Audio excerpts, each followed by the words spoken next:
10h, 11h52, ce sera toujours un grand plaisir de prendre la parole ici. Et lorsque nous aurons la ferme conviction que vous nous recevez 5 sur 5 de l'autre côté, ce sera le firmament de notre satisfaction. Nous sommes mercredi, on marquera un arrêt essentiel pour évoquer une donne ayant trait à la diaspora. Nous sommes restés debout, fiers sur notre ligne. Tous les mercredis, nous faisons une fleur à ces Camerounais qui sont allés du côté de l'extérieur parce que nous pensons que nous avons besoin de tous ces Camerounais-là, que vous soyez de l'extérieur ou à l'intérieur, pour construire cette grande nation. Ce matin, nous nous poserons la question de savoir quels sont les atouts de la diaspora camerounaise. Et maintenant, si atouts il y en a, comment faire pour bénéficier de ces atouts pour construire le Cameroun? Mais avant tout cela, on aura déjà marqué nos arrêts habituels. Tout à l'heure, la quintessence de l'information parue en kiosque restera sur notre débat avec TVB,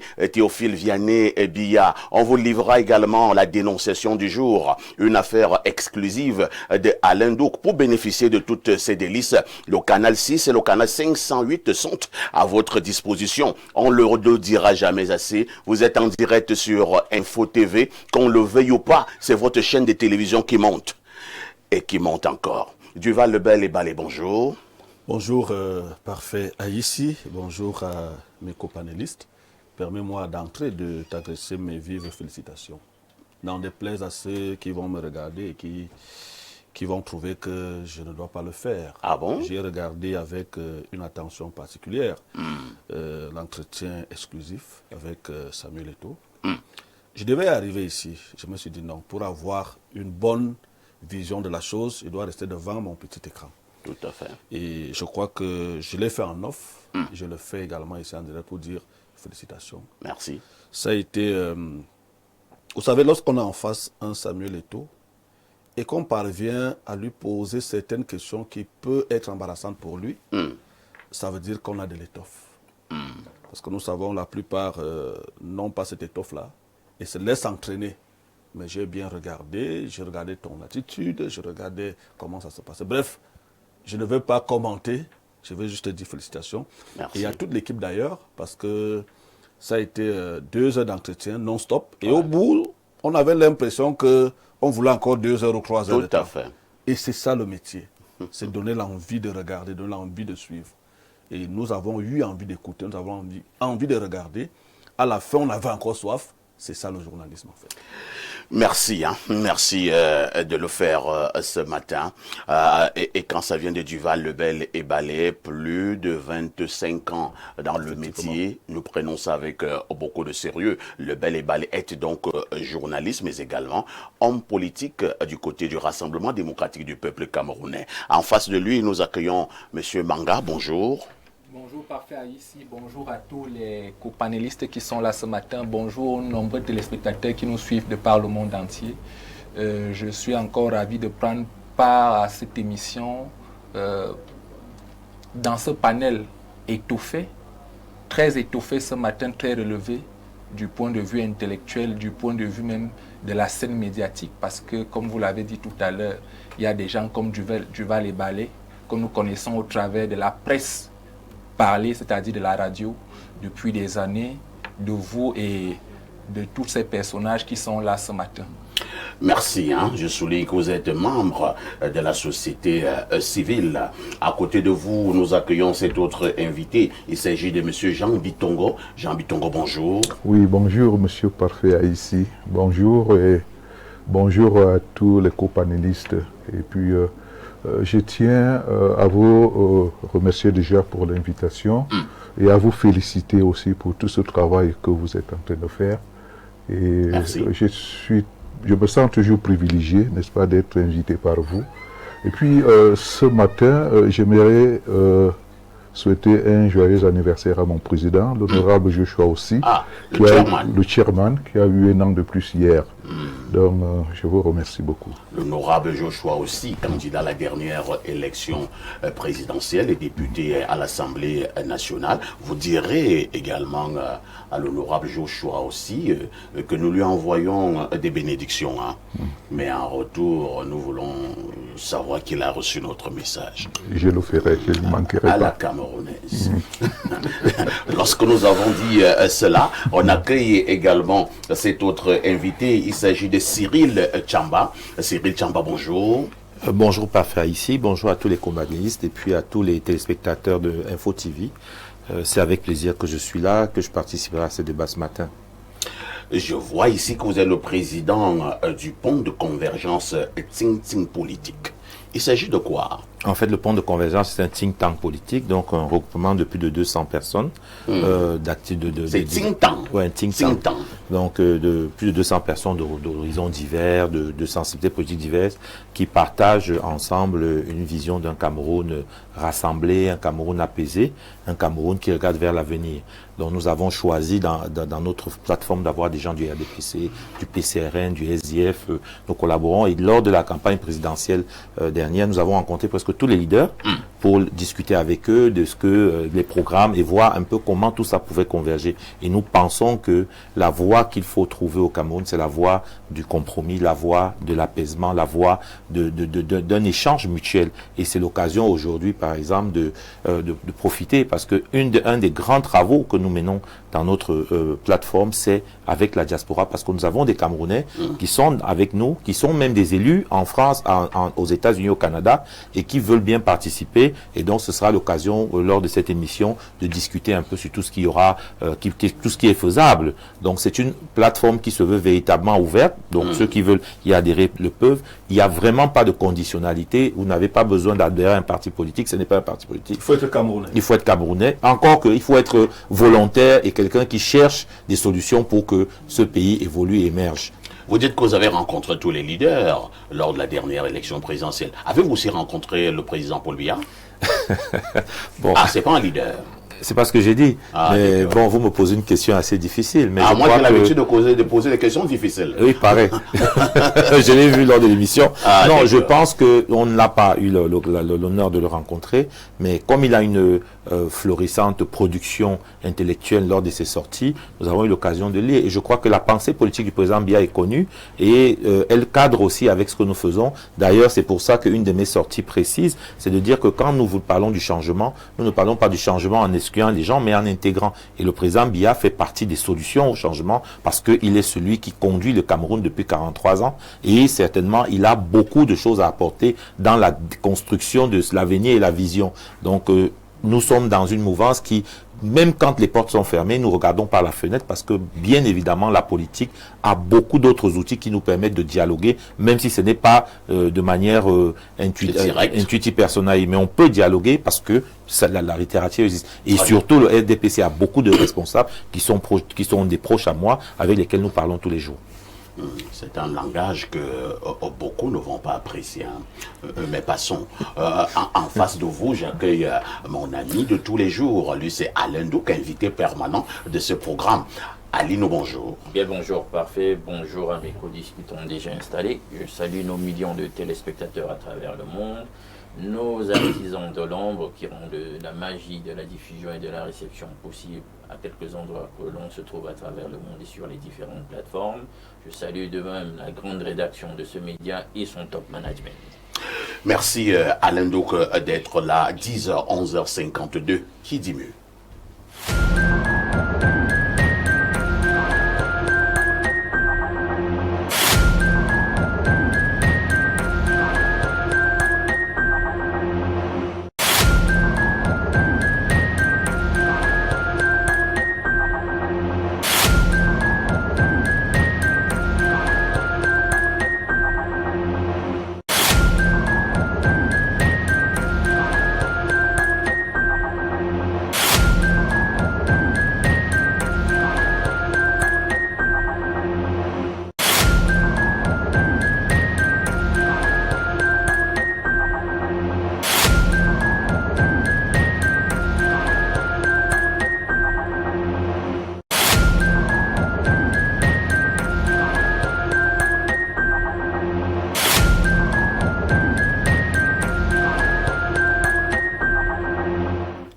Théophile Vianney-Biya, bonjour. Perfecto, bien le bonjour. Tous mes hommages à votre riche et impressionnant panel ce matin et bonjour à nos fidèles téléspectateurs et téléspectatrices qui se comptent par millions dans le monde.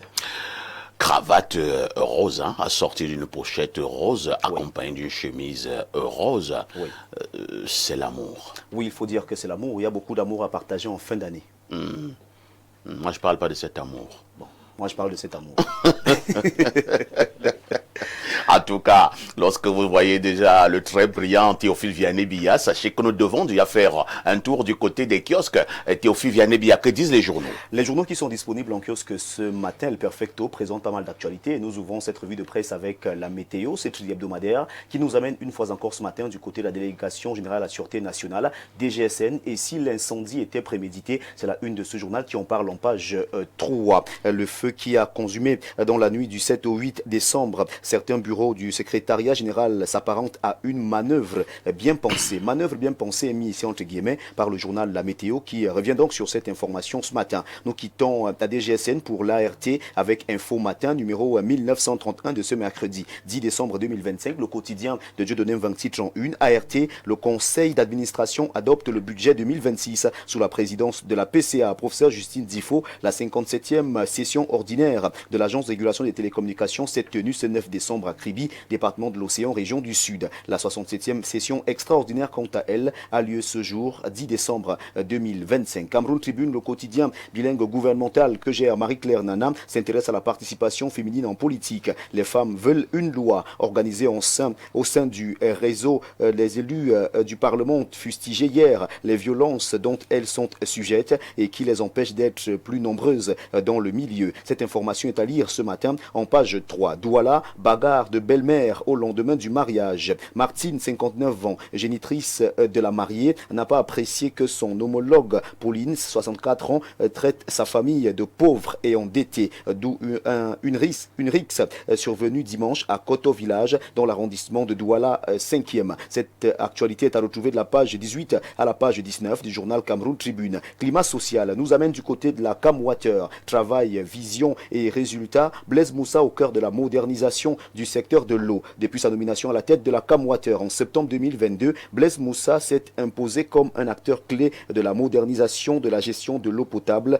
au Cameroun. Retour sur les actions de Blaise Moussa du côté de la Camwater, c'est avec le journal d'Emmanuel Mbambok Matip. Mutation s'intéresse à l'affaire Martinez Zogo comme un pot rose. Le témoignage tranché de l'agent de renseignement Alain Ekassi qui indexe l'ex-maire de Bibéi, Martin Savom, et confesse n'avoir jamais eu de contact avec la DGRE, va éclairer les prochaines audiences prévues les 15 et 16 décembre prochains, d'après ce que nous dit le journal de Georges-Alain Boyomo. Nous restons dans l'affaire Martinez Zogo avec le messager de Feu Pius Ndiawe qui s'interroge ce matin. Qui veut-on couvrir alors que l'audience reprend le 16 décembre prochain avec la suite de l'audition des témoins de l'accusation? L'opinion s'interroge sur le sort des récents témoignages impliquant certains barons du régime dont les identités n'ont pour autant pas été dévoilées. Information à lire en page 3 du journal de Feu Pius Ndiawe. Et le jour, Daman Manaket en kiosque parle de cette affaire du côté de Moutengene, c'est dans la région du sud-ouest Cameroun. 9 mois sans électricité, les populations de Moutengene dans la rue, c'est ce que nous dit ce journal en une. Allons au nord avec l'œil du Sahel de Guibaï Gatama, conseil régional du Nord, un fauteuil pour la présidence,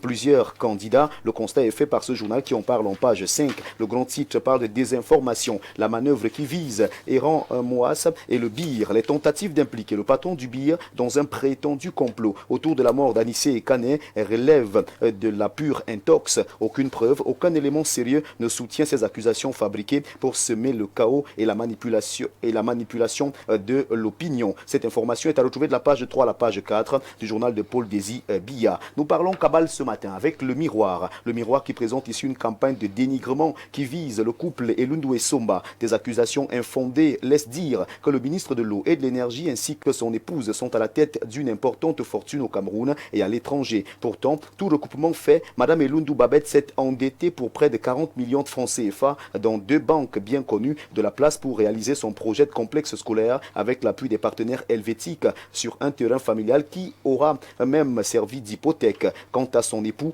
Gaston Elundu Somba, nulle part dans le cadre de la renationalisation des Néo, il n'est mentionné qu'on devait lui allouer 10%. Ce n'est d'ailleurs pas lui qui pilotait les négociations finales, d'après ce que nous dit le journal Le Miroir en page 4. La vitrine nous amène Du côté de l'arrondissement de Zouétélé ce matin, c'est dans le département du Dia-et-Lobo, région du Sud. Consécration traditionnelle, Eba Janine Épouzongo, élevé à la dignité de Etetouangwanekang, en raison de ses multiples réalisations pour le développement de sa terre d'origine, Nkoumadzab 2, par Zouétélé dans le Sud Cameroun, ainsi que de ses actions en faveur de la grande communauté Fombetsi du Cameroun et des pays voisins. Cette dame de cœur a été anoblie samedi dernier dans sa localité par un collège de chefs traditionnels venus des régions du centre, du sud et de l'est. L'activateur qui nous permet de mettre un terme à cette revue de presse parle de recoupage administratif. Redécoupage administratif. Acte 2, un fou attrape le taureau par les cornes. Comme annoncé précédemment, la résolution adoptée prévoit la création de 3 arrondissements autonomes autour d'une future communauté urbaine. Un fou 1, Vogo Wunzuli, Vogamuru 1, Ndi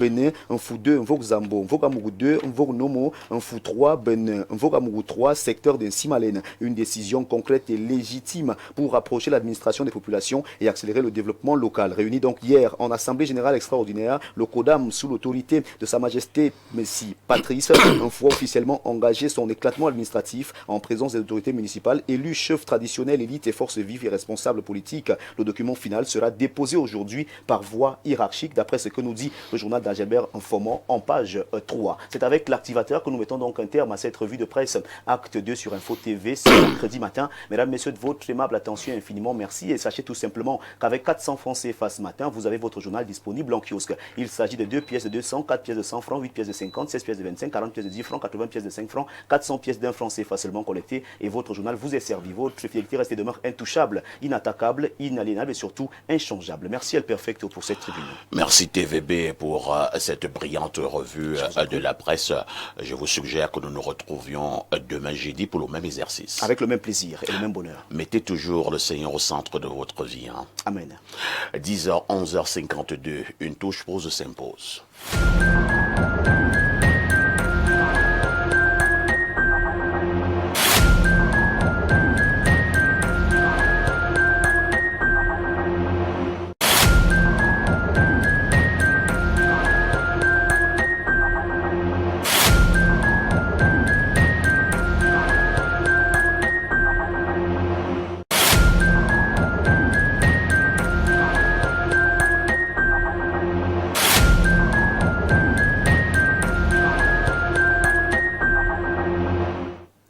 Nous repassons la parole à Alain Douc, cette fois-ci pour la dénonciation de ce jour. La dénonciation de ce jour, s'il faille l'appeler ainsi, relève d'une petite confusion. C'est un haut cadre, en réalité, de la République qui envoie cette préoccupation beaucoup plus qu'une dénonciation. Je vous laisse en juger. Alors, il est marié, il est père de 3 enfants. Il s'est passé quelque chose avec les 2 premiers, vous allez le comprendre tout à l'heure.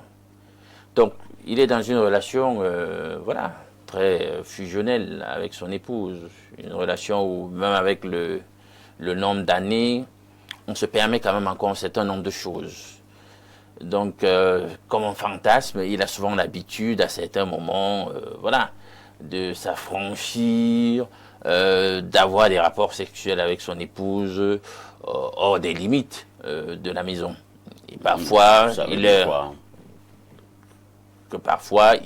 a des rapports sexuels avec son épouse dans le bureau. Mais ça arrive. C'est peut-être, entre guillemets, un de ses fantasmes. Bon, évoluons. Oui, sauf que ça s'est bien passé toutes ces années. Sauf que... Il n'y avait aucun souci. Il n'y avait aucun souci. Bon, personne ne sait habituellement ce qui se passe là-bas. C'est entre le monsieur et son épouse, même pas la secrétaire. Sauf que il y a eu une visite inopinée de leurs 2 premiers enfants.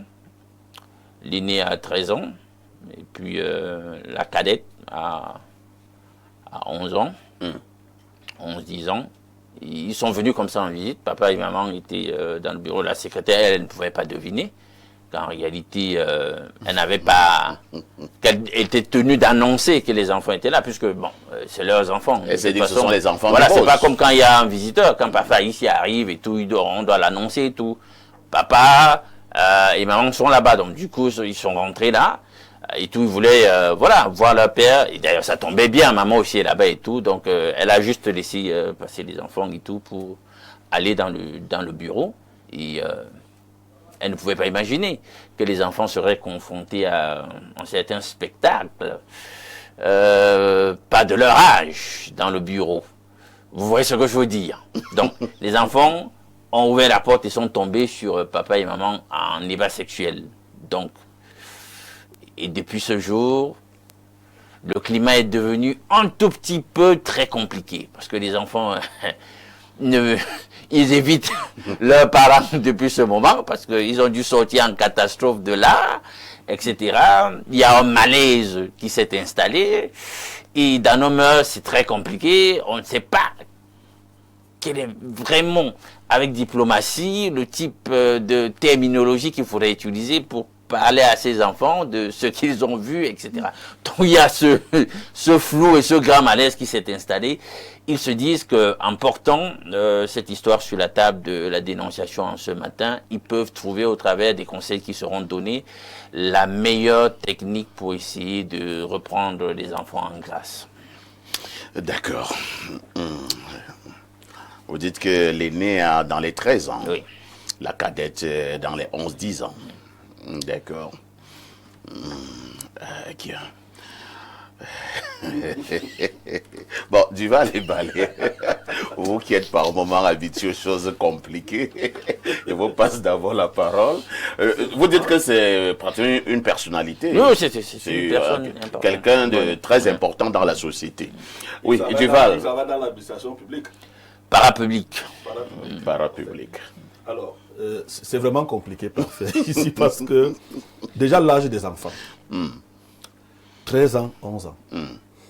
La première question c'est comment 13 ans, 11 ans on fait pour partir soit de l'école, soit de la maison et se retrouver dans le bureau de papa.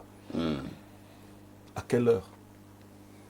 Est-ce après les cours ou avant les cours? Bon. Pour moi je pense que à cet âge, l'enfant ne prend pas l'initiative d'aller rendre visite à papa au bureau. Tout à fait. Il faut savoir déjà comment est-ce que eux-mêmes ils ont éduqué leurs enfants au départ. Parce que moi, si je suis au bureau, pour que mon enfant arrive, il doit m'appeler. Il doit dire à sa mère. Tout à fait. Mais si maman n'est pas là, papa n'est pas là, et deux petits-enfants, 13 ans, 11 ans, prennent, je suppose, le taxi, traversent la ville, arrivent au bureau de papa, et ils entrent. Il y a problème. Je commence par là. Deuxième problème, c'est que il faut qu'ils comprennent que tout fantasme n'est pas réalisable. Le fantasme, en fait, c'est parce que ça reste dans nos têtes. On ne peut pas le réaliser, mais quand on veut réaliser tout fantasme, je ne sais pas comment le bureau public, un bureau public, peut servir d'un lieu de réalisation de fantasmes. Il y a problème. Parce que c'est un bureau public, ce n'est pas ta maison. Le premier problème qu'ils ont, c'est de vouloir faire, faire ces choses-là un peu partout. Là, maintenant, c'est au bureau que les enfants les ont. Ils n'ont pas dit un peu partout. Non, mais c'est ce qu'il a dit, qu'ils ont eu l'habitude de... Si juge que le bureau, c'est partout, bon.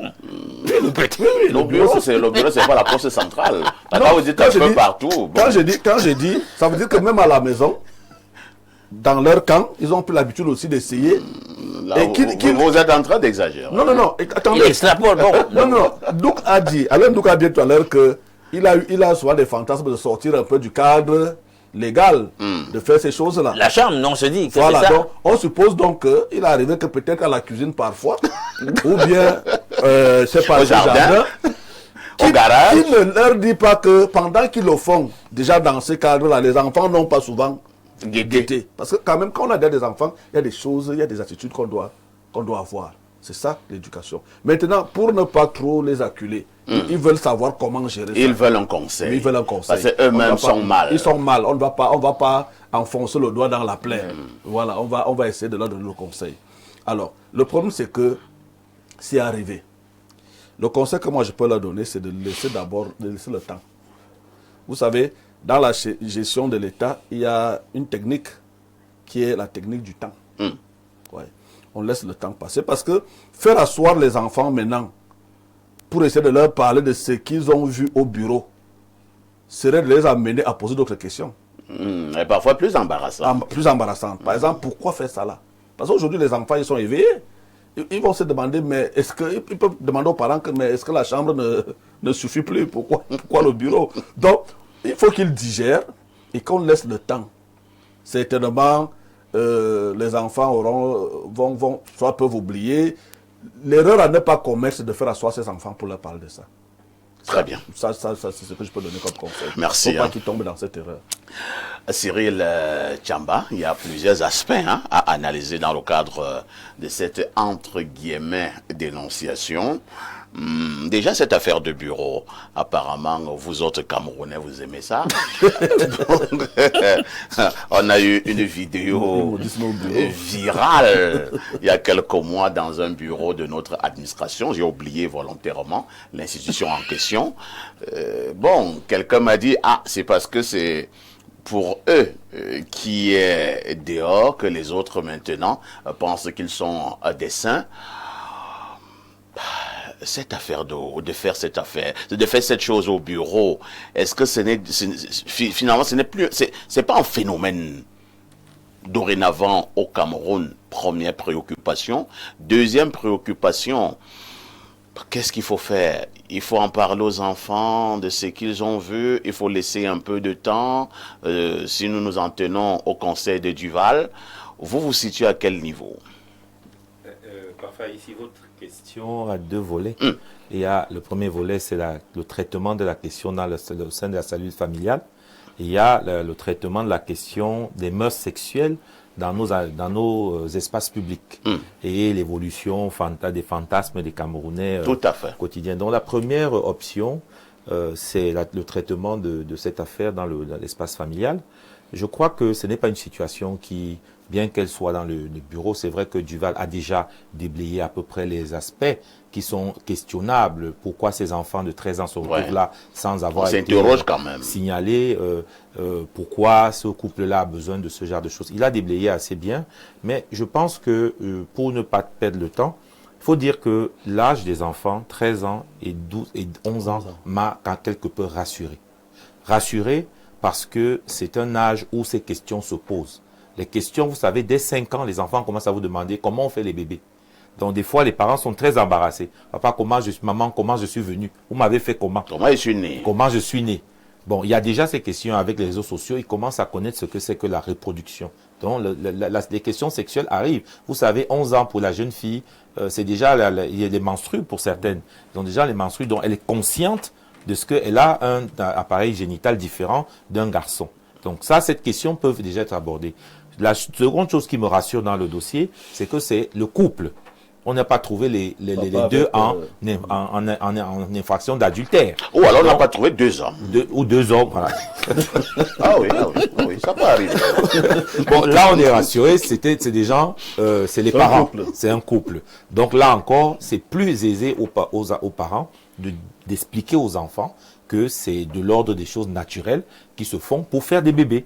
Moi, je pense que c'est comme ça qu'il faut le présenter. Parce que vouloir le taire, c'est les laisser... Oh, ils ont 13 ans. Hein, et les enfants de 13 ans, c'est pas de notre époque. Tout à fait. Ils sont très éveillés. Il faut leur dire les choses. Il faut leur expliquer. Papa et maman, ça arrive que de temps en temps, on dorme pour faire des bébés. C'est peut-être comme ça qu'on le parle. Le problème n'est pas faire les bébés. Le problème, c'est où on va chercher les bébés. Oui, comment on va expliquer ça à l'enfant? C'est le lieu. Le problème ici, c'est le lieu. Comment expliquer? Je sais pas donner des conseils là-dessus. Mais je pense que il faille leur expliquer aussi ça, que c'est une façon de faire différente. Parce qu'ils voient ça sur les réseaux sociaux. Ouais. On en parle. Ouais. Vous savez, dans les cours d'école, 13 ans, je vous dis, vous allez dans les lycées, les collèges, la question sexuelle, ils commencent à en parler. Et certains connaissent même le sexe. Certains pratiquent même déjà. Donc ça, c'est le premier aspect. Je pense que les parents doivent échanger avec les enfants. Dieu soit loué, il reste dans le cadre. Vous allez leur dire comment, ça s'est passé comment pour que vous vous retrouvez avec maman au bureau. C'est là le problème.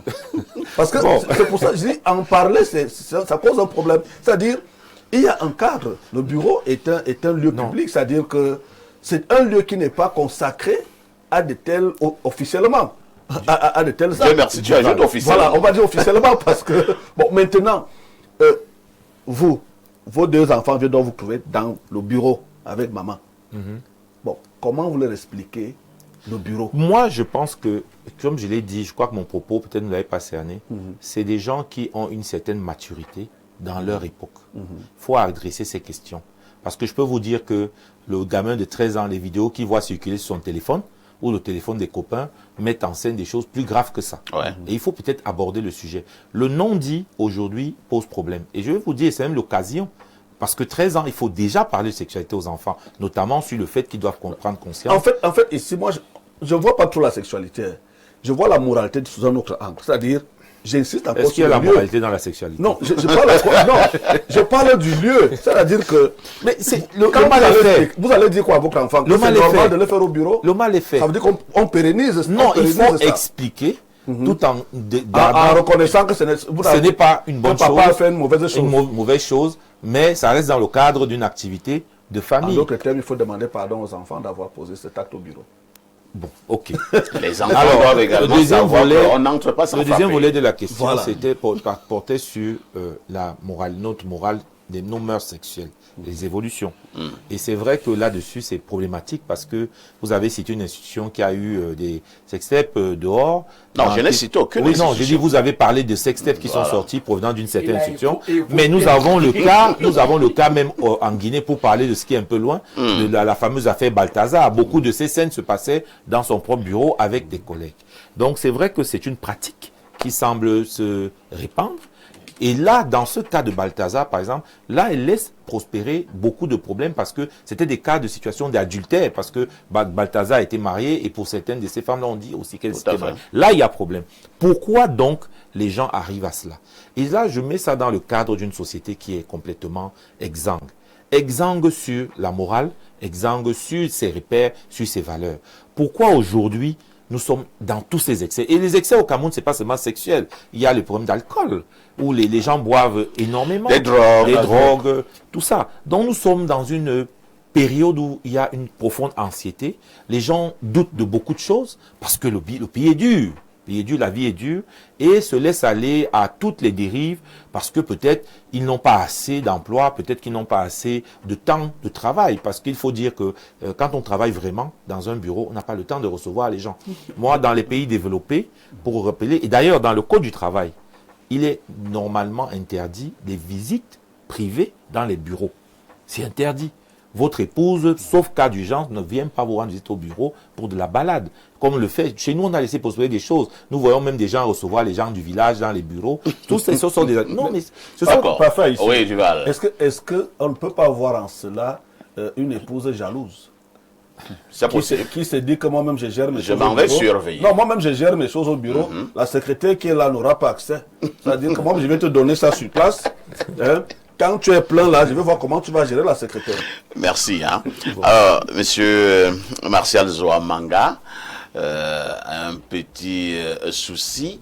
Alors, lorsque vous causez avec des psychologues hein, qui de temps en temps consultent des personnes qui ont des problèmes en couple, vous allez voir que la redondance des attitudes au niveau du couple peut faire également que vous ayez des problèmes. Je vais être un peu plus précis. Un couple qui a passé 5 ans, 10 ans, 15 ans dans la même chambre, sur le même lit, les mêmes rideaux, ainsi de suite, un psychologue vous dira changez un peu d'endroit. Faites des petits voyages. Allez en campagne. Peut-être que le mari peut retrouver une formidable libido. La femme peut encore retrouver d'autres sensations. Alors, dans cette recherche d'autres effets sur le plan intime, est-ce qu'on exclut le bureau? Je voulais dire que la société postmoderne connaît une évolution qui emporte les personnes qui n'ont pas assez de personnalité pour s'imposer une certaine tenue, une certaine conduite. Un jour, je parlais avec quelqu'une qui m'est proche, et la personne m'a dit, moi mon fantasme c'est ceci. Je lui ai répondu que ton fantasme c'est ton fantasme. Mais son fantasme c'était quoi? Bon, si c'est trop grave, ne le dites pas. Hein. Je ne le dirai pas. Ah d'accord. Je ne le dirai pas. C'était un peu osé ce fantasme. Pour des raisons de pudeur, je ne le dirai pas. D'accord. Donc, comprenons déjà une chose, c'est que c'est pas tout ce qu'on fantasme qui doit être fait. Ça, c'est la première chose qu'il faut savoir. Maintenant, au niveau de la gestion du couple, vous avez parlé de l'effet monotonie. Tout à fait, la monotonie. L'effet monotonie qui veut qu'à un moment donné, on se fatigue de reproduire les mêmes rituels qui, à un moment, finissent par se vider de leur sens. C'est-à-dire que, je vais dire quelque chose, si c'est une position missionnaire monotone, qu'on en reste là. Si c'est le même lit. Mais je tiens quand même à préciser que ce soit dans la langue française, que ce soit dans nos langues traditionnelles africaines, il y a un certain mystère qui entoure la chose sexuelle. En français, par exemple, on va vous dire que faire l'amour, on va dire que c'est les secrets d'alcôve. C'est-à-dire que dans la chambre, il y a encore un autre petit angle qui est un coin où on va se mettre pour faire ça. Chez les Ekang, par exemple, les Ewondo, ils vont dire que c'est le Msingmin Finga. C'est-à-dire Et on éteint la lumière. Msingmin Finga, c'est-à-dire que non seulement vous devez être dans la chambre, mais vous devez encore être dans la couverture. Ça doit être bien protégé. Cette théâtralisation de la chose sexuelle, aujourd'hui, nous pousse dans une surenchère. C'est-à-dire, plus c'est osé. Et moi, je dis tout ça c'est le résultat d'une société artificielle. C'est-à-dire que parfois, on ne fait pas ça pour se sentir bien.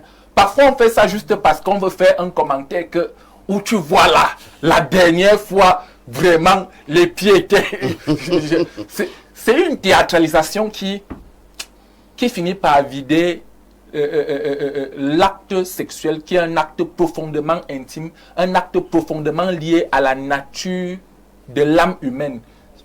Cette théâtralisation-là, donc, finit par, comment dirais-je, par vulgariser le sexe. Le sexe n'est pas quelque chose qu'on doit vulgariser. Alors, quel est le conseil que vous donnez à ses parents? Le conseil que je donne à ses parents, c'est que ils doivent prendre le taureau par les cornes. À 13 ans, vous avez parlé tout à l'heure de sexualité et tout. À 13 ans, un enfant n'est plus naïf maintenant. Il connaît déjà. Il connaît déjà. Il connaît déjà. Il peut même t'enseigner des choses. Ah bon? Il peut même t'enseigner des choses. Ça, c'est un problème. Comme le petit Sud-Africain. Non, ça, c'est un problème. Vous avez vu la fameuse vidéo qui circulait la semaine passée où un gamin... Mais c'était son professeur. Mais... Oui, il conduisait une Ferrari. Il n'y a aucune preuve. Du moins, du peu que j'ai vu. De toute façon, c'était une femme un peu plus âgée. C'était une femme plus âgée. Avec un gamin. Avec un enfant visiblement mineur sur la photo. Mais cet enfant avait des potentialités. Hein. Et il avait des atouts. Donc vous avez regardé la vidéo. On a beaucoup regardé. Vous regardez les choses comme ça, vous regardez ça. Vous savez, papa... On va chuter ce manga. Oui, vous savez que maintenant, on ne choisit plus ce qu'on voit. Donc, vous êtes obligé d'en parler. Si vous n'enseignez pas à ces enfants ces choses, leurs voisins et leurs camarades vont les leur enseigner.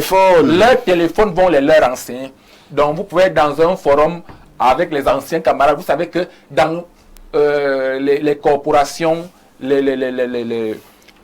entre anciens camarades, dans les groupes de collègues, les groupes lieux de service, on a toujours un zamzam qui ne sait pas qu'il faut tamiser certains contenus. C'est-à-dire, dès que ça arrive, il balance. Donc, vous ne pouvez plus choisir ce que vous allez voir maintenant. Très bien. Il y a toujours un problème de bureau. Monsieur Jean-Victor, vous avez fait ça dans le bureau, pourquoi? Non, moi je pense, Duval, que c'est ça le véritablement le problème de bureau, le problème du bureau est traité. Ça fait partie de l'ordre de la sexualité moderne. Il faut pouvoir en parler aux enfants pour les sensibiliser sur justement ces dérives-là. Mais malheureusement, ça existe. Pour leur dire que c'est pas bon de faire ça au bureau. Ce n'est pas bon de faire ça au bureau. Mais papa et maman ont fait ça au bureau. Mais c'est une erreur. Mais c'est une erreur. On interdit de violer vous savez, le feu rouge. Mais beaucoup le font. Parfois, vraiment, je n'ai plus beaucoup de temps. Donnez-moi juste une seconde.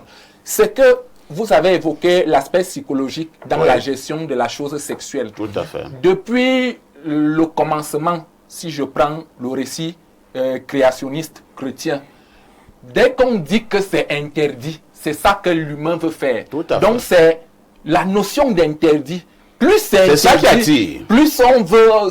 C'est ça On te dira que c'est pas bien d'aller avec la femme du voisin, mais c'est elle qui te plaît. Le mari d'autrui est sucré, quelqu'un a chanté, la femme d'autrui est sucrée. Tout à fait. Merci. Jean Bitongo, vous qui avez suivi cette affaire, cela vous laisse dans quel état? Les hommes ne sont-ils plus libres, mais maintenant ces enfants aussi, pour entrer dans un bureau? Est-ce qu'on ne frappe pas? Est-ce qu'on ne frappe pas? Justement, je voulais venir, c'est sur cet angle-là que je voulais aborder le problème, c'est-à-dire cette morale-là, la morale où les gens font déjà n'importe quoi. Déjà, quand ces enfants-là arrivent au bureau et que la secrétaire leur demande d'entrer voir leurs parents, la première chose, la chose normale était qu'ils frappent d'abord, qu'ils attendent qu'on leur demande d'entrer. Mais cette secrétaire peut aussi être Et vicieuse. puis, exactement, la secrétaire aussi n'a pas fait son boulot. Peut-être la secrétaire savait déjà que son patron a l'habitude de le faire avec son épouse au bureau et elle en avait marre, elle n'était pas contente de cela. Elle a voulu justement que cela arrive. Certainement, cette secrétaire-là, on devrait... Il faut fermer aussi quand on fait quelque chose. Voilà. Oui, on devrait d'abord lui tirer les oreilles parce qu'on n'entre pas dans le bureau D'un grand responsable comme ça sans d'abord toquer, quelle que soit la personne. Même quand votre patron arrive, il toque, il doit toquer avant que vous ne lui demandiez d'entrer. Alors maintenant, le monsieur, lui aussi, est très pervers. Dans cette situation comme celle-là, il laisse la porte ouverte. Il aurait dû la fermer à clé. Bon, alors il y a donc ça, c'est un point. Un autre point, peut-être je suis de la vieille école. À mon époque, quand on grandissait, je puis vous le dire, je n'ai pas eu l'occasion une seule fois de voir mon père nu. Je n'ai pas eu cette occasion-là, une seule fois, de voir mon père nu. Peut-être ma mère et ses filles pouvaient aller se laver ensemble, parce que des mamans, dès le bas âge, apprennent des choses à leurs filles. Oui. Mais les hommes, c'est différent. Alors, comme quelqu'un l'a dit tout à l'heure, tout fantasme ne doit pas être réalisé obligatoirement. Vous pouvez fantasmer avec, je dis n'importe quoi, hein, avec la femme du président des États-Unis à la télé. Heureusement, vous êtes allé ailleurs. Hein? Oui, non, je suis en train de... Parce que les gens fantasment, n'est-ce pas? Le fantasme n'a pas de limite. Parce que l'exemple actualisé, c'était... Oui, le fantasme n'a pas de limite. Le fantasme n'a pas de limite. Alors, quand votre épouse arrive au bureau et puis vous tenez à souper, mais vous avez passé toute la nuit ensemble. L'envie vous a pris certainement, mais qu'est-ce qui vous coûte de prendre la voiture et d'aller à la maison, n'est-ce pas, vous faire ce rattrapage-là? Mais au bureau, imaginez-vous, et tout ce qui arrive dans ce bureau-là, et arrive, moi je vais dire ça comme ça, hein, arrive dans un lieu où vous souillez, un lieu que vous avez souillé. Souillé comment? Vous avez versé du sang là? Donc un acte sexuel est un acte de sueur. Dans certains milieux. Ah, dans certains milieux. Parce que je veux savoir, hein, parce que l'acte sexuel par lequel un enfant va naître, comment on peut parler de souillure? Il est même un acte qui souille, je vais dire. Comment ça? Attendez, je vais vous dire. Dans un couple normal. Dans un couple normal, imaginez-vous l'adultère sur un lit conjugal. Qu'est-ce qu'on dit? Non, nous parlons de l'acte sexuel. C'est ce que je Nous parlons dis. de l'acte sexuel. Mais l'adultère, c'est Et là même, ce n'est pas un acte d'adultère. Et là, ce n'est pas un acte d'adultère. Non, non, permettez-moi de développer ce que j'ai en train de vouloir vous dire. Quand vous commettez un acte adultère sur un lit conjugal, vous avez souillé ce lit conjugal-là. C'était un acte sexuel. Vous l'avez souillé. Bon, ça dépend du régime matrimonial en plus. Que ce soit la polygamie, est-ce que les polygames font ces choses-là? Qu'est-ce que vous en savez? C'est le polygame qui sait comment il est la polygamie. Vous voyez un peu. Donc, on n'a quand même pas le droit de faire certaines choses dans des lieux, n'est-ce pas, où tout le monde a accès. Le bureau, par exemple. Allez le faire en pleine forêt. Allez le faire à la plage. c'est la Mais à la forêt, tout le monde a accès. Non. Même en forêt aussi, tout le monde a accès. Le chasseur peut passer par là. Il peut même vous prendre des mauvais singes. C'est puni par la loi, c'est atteinte à la pudeur. Je dis la forêt. Moi, je suis un homme de la forêt. Et si un serpent vous prend là-bas? Et généralement, les forêts, c'est des espaces denses. C'est des espaces denses. Apparemment, vous aimez la forêt. À certaine époque, on vivait Ici, il y a quelque chose qui se révèle dans la discussion. Oui, monsieur Tchamba. On a tendance à criminaliser les penchants ou les fantasmes des uns, tout en essayant de défendre. Voilà. Parce que lui, il est beaucoup plus forestier. Non, je dis des lieux comme le bureau, vraiment, d'accord, c'est compris. Mais je pense que je pourrais dire un petit bémol. Non, attendez, on n'a plus beaucoup de temps là. là. Pas que c'est aussi l'exposition due aux réseaux sociaux, au fait que les gens filment, les gens. Tout à fait. Il y a beaucoup de choses. Parce que j'ai appris, quelqu'un dit tout à l'heure que bon, maintenant, au niveau des bureaux, ça prend de l'épaisseur, de l'envergure. Est-ce que ce n'est pas parce que nous sommes à l'ère des réseaux sociaux? Au niveau des bureaux, est-ce que ça n'existe pas depuis Mathusalem? Ça il a existé. L'expression deuxième bureau vient d'où? Voilà. Canapé.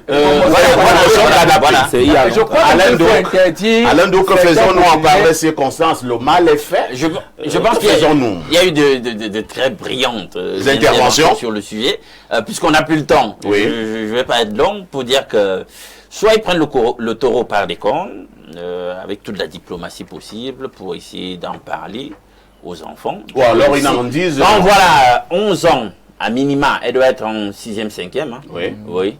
Et puis le garçon, lui, ils vont très vite parfois au niveau des études en ce moment. Parfois même, il peut aller flirter la 3e. Parfois. Donc, ou à minima, il est là en 4e. 4e, voilà. 3e. Voilà. Donc, du coup, ils peuvent prendre sur eux de poser ça sur la table, vraiment en faisant profil bas. Pour dire que, bon, en fait, la psychologie des postmodernes est celle des personnes qui n'essayent pas de se tenir en bride et qui en sont désolés.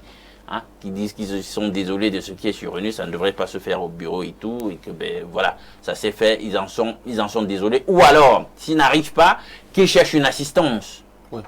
Souvent. Ah oui, une assistance professionnelle, un psychologue, etc. Mais Alain Dou, est-ce qu'ils doivent même tellement s'expliquer comme cela? 16, 2 enfants, même bizarres là. Comment ils ont fait, comme tu vas poser des questions, pour prendre des taxis à cet âge-là, arriver au bureau? Est-ce qu'ils ne vont pas au cours?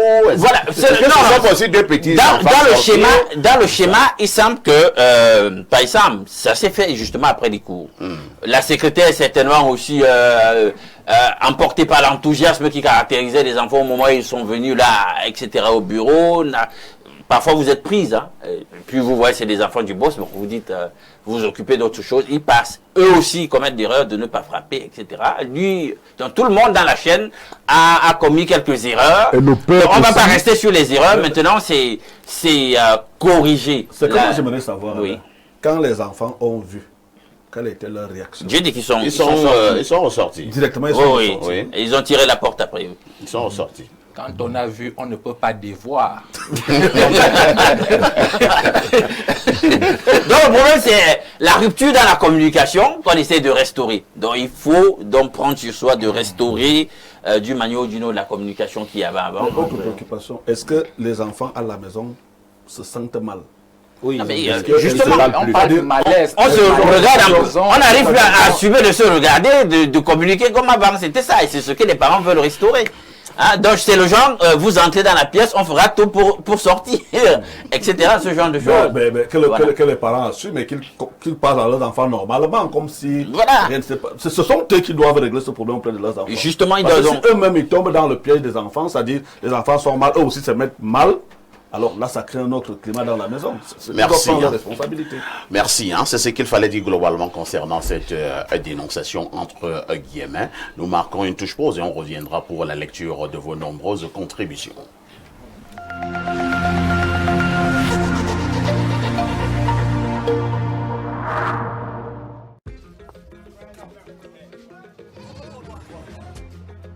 Excuse-moi, je suis arrivée.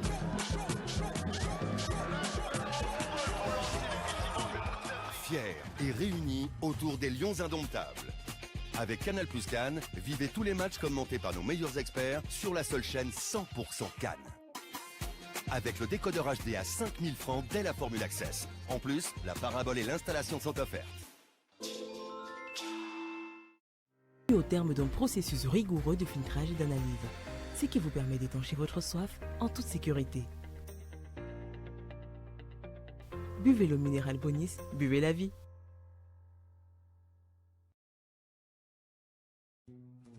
Les éditions Aminata Sofol, EASF, à Vélingara, et Armand-Claude Abanda, titulaire de la chaire UNESCO d'Afrique centrale à Cestic, ont l'honneur de vous annoncer un événement littéraire de portée internationale, la cérémonie de dédicace et de vente d'un ouvrage exceptionnel, étude intégrale d'un chef-d'œuvre romanesque, Fils de prélat, de Armand-Claude Abanda. Cette étude intégrale est une analyse magistrale signée du docteur honoris causa Idrissa Sow Gorkodio, Grand Prix Jean Plia, Grand Prix Filiga, Grand Prix Cyril Malachine Douloubi, écrivain et critique littéraire célébré au Sénégal, en Afrique et dans le monde. Dans cette étude intégrale, Gorkodio analyse et éclaire le chef-d'œuvre romanesque Fils de prélat du brillant écrivain camerounais Armand-Claude Abanda, titulaire de la chaire UNESCO d'Afrique centrale à Cestic, classé parmi les top 10 managers, prix spécial du jury des étoiles du marketing et de la communication, lauréat du prix du meilleur manager africain pour l'autonomisation des femmes, prix de l'excellence pour l'éducation en Afrique, prix africain d'excellence du premier forum international du livre gabonais et grand prix du Salon international de l'industrie du livre.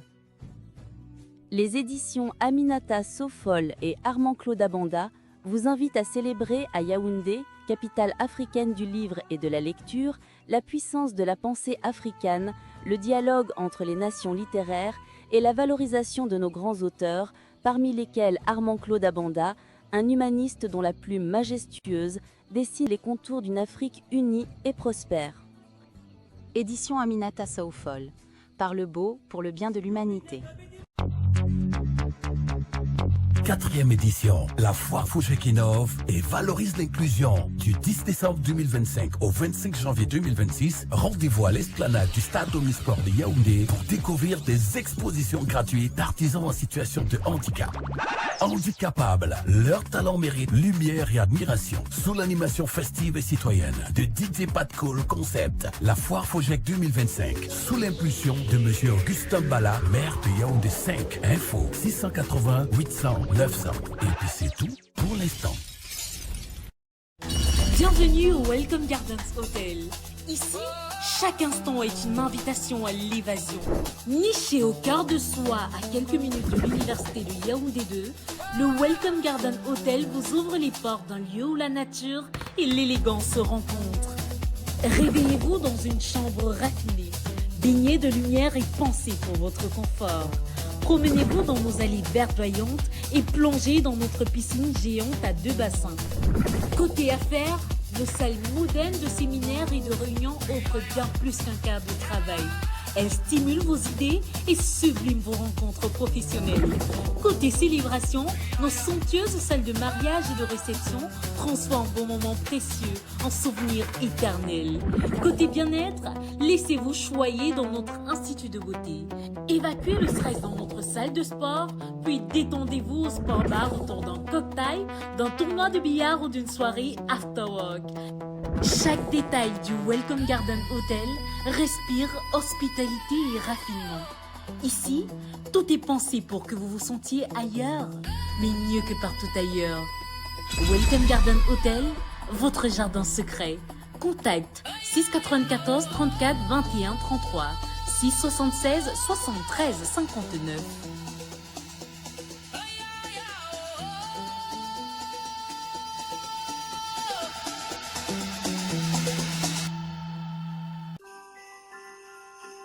Cette année encore, K au pluriel vous invite à célébrer la magie de Noël autrement. Un moment pour faire plaisir à vos proches et à vous-même. Un marché de Noël où la créativité rencontre l'élégance, où chaque détail raconte une histoire et où chaque cadeau devient une intention sincère. Laissez-vous porter par une sélection d'objets uniques, de soins, de gourmandise, des créations inspirées, pensées pour émerveiller et pour partager. Un univers délicat et chaleureux qui met en lumière tout le savoir-faire de nos créateurs. Au programme, des marques variées, un espace enfant, une expérience gastronomique signée du célèbre chef Doussou Youvo avec un cocktail à accueil et des délicates mignardises. Ensuite, un défilé de mode et une touche d'humour pour faire briller les sourires. Le 12 décembre, 13 décembre, 14 décembre, un doux moment musical et une soirée chaleureuse, rejoignez-nous et laissez la magie opérer. Un instant doux, élégant, inoubliable, K au pluriel, là où Noël se vit avec le cœur.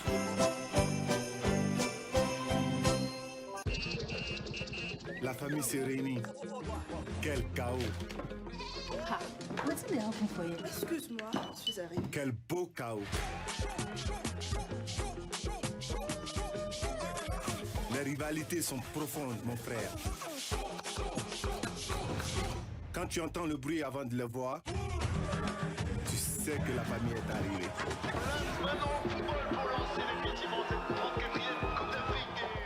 Fiers et réunis. Avec Canal Plus Cannes, vivez tous les matchs commentés par nos meilleurs experts sur la seule chaîne 100% Cannes. Alors réabonnez-vous à votre formule habituelle et profitez de toutes les chaînes offertes pendant 30 jours.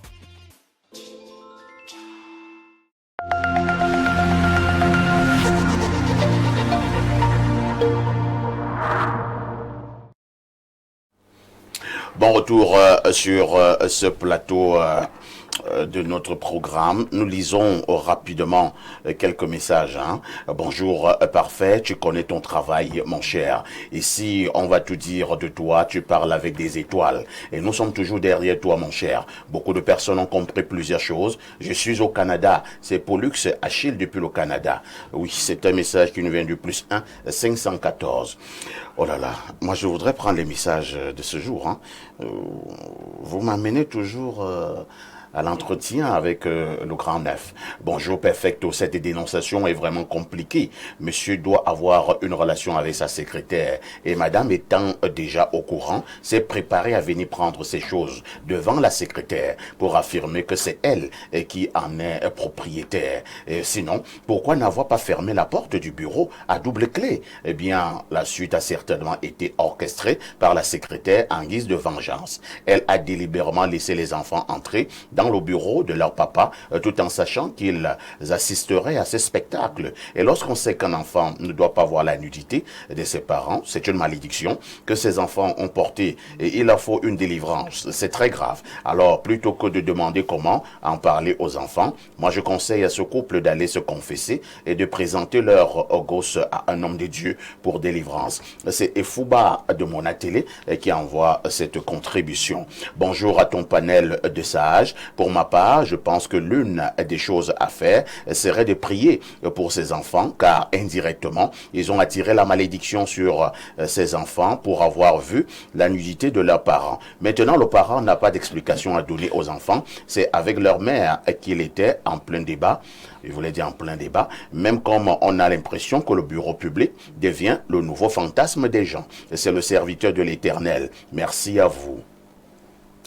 Bonjour parfait, je vous assure que ces enfants ne sont pas aussi naïfs et naïfs que vous le pensez. Maintenant, je suis de ceux qui pensent qu'il faut réaliser ces fantasmes en tenant compte des mesures de précaution et des mœurs, car c'est l'ensemble de tous ces fantasmes qui donnent du piment dans votre relation. Ah bon? Le fait de rester dans la même position et ne pas varier tue le désir et l'envie. Ce message vient de Kenya. Bonjour parfait, bonjour à tous les panélistes, toujours ravi de vous lire et de perdre connaissance de vos décryptages au quotidien. Nous vous prions de continuer dans cette lancée, car jusqu'ici, selon ma propre analyse, Vision 4... Qu'est-ce qu'il dit là? Alors, je préfère sauter, Encore chapeau à vous et tout le corps administratif de la chaîne Info TV, ainsi qu'à son directeur général, à qui j'adresse personnellement mes sincères salutations. Bonne journée à vous, c'est Charles Tanganamini depuis Yaoundé. Bonjour, parfait, ici tu as bien dit. Le tapinage dans les bureaux, c'est pas une histoire nouvelle. Nous, parents, donnons une éducation à nos enfants. Nos bureaux est le lieu de travail de papa ou de maman. Pour cela, bien vouloir se signaler afin d'éviter tout désagrément. C'est Jeannot depuis Yaoundé qui envoie cette contribution. Bonjour à vous sur le plateau, le Titanic de la modération. On apprend avec vous tous les jours avec un humour didactique. Respect à Alain Douk, c'est René Pascal depuis leur pomme Douala. Je vous connais depuis Biamassistad. Oui, j'ai habité Biamassistad. C'est le domicile familial. Bonjour, monsieur Parfait. Ici, par rapport au Congossa du jour, pas de Congossa ici. La dénonciation du jour, je dirais que nos bureaux administratifs sont devenus des lits conjugaux. Roméo depuis Obala. Moi, je n'en sais rien, hein. Bonjour le panel, sujet des dénonciations très pertinent. Monsieur Parfait ici, pour ma part, je pense que la modernité n'est venue que changer certaines mœurs. Du fait que le bureau est venu remplacer le champ où papa et maman se rendaient jadis et tout pouvait arriver. Suivez mon regard. Oui, quelqu'un parle de forêt. Hein. Donc c'est ça. Et alors, avec votre permission, très chers téléspectateurs, vous vous rappelez, il y a environ 1 mois et demi, nous avons reçu une dame sur ce plateau, une dame véritablement qui souffrait énormément. Elle souffrait de cancer. Elle était en pleurs, elle était défigurée. Tout allait mal, elle était presque mourante, vous vous rappelez, j'espère. Et habituellement, les téléspectateurs nous ont toujours fait le reproche selon lequel nous posons certains problèmes et nous n'avons plus de suite. Et surtout que ce jour-là, nous avons lancé une demande d'aide. Et ce matin, la dame est venue me rencontrer la semaine dernière parce qu'elle voulait faire ce compte rendu après avoir été reçu sur Info TV dans le cadre de ce programme. Marie-Louise Essengue, bonjour.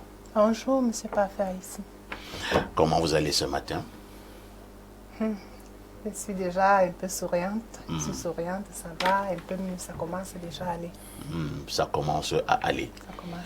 Lorsque vous êtes venu ici la dernière fois, vous parliez que vous avez besoin de grands soins, ce qui était normal au niveau des hôpitaux, et ainsi de suite. Est-ce que cela a quand même été fait? Effectivement, monsieur Aïssi, cela a été fait. D'abord, je commence par vous remercier vous-même et la grande équipe d'Info TV. Je remercie également tous ces gens de près comme de loin qui m'ont soutenu financièrement avec leur argent, par des prières.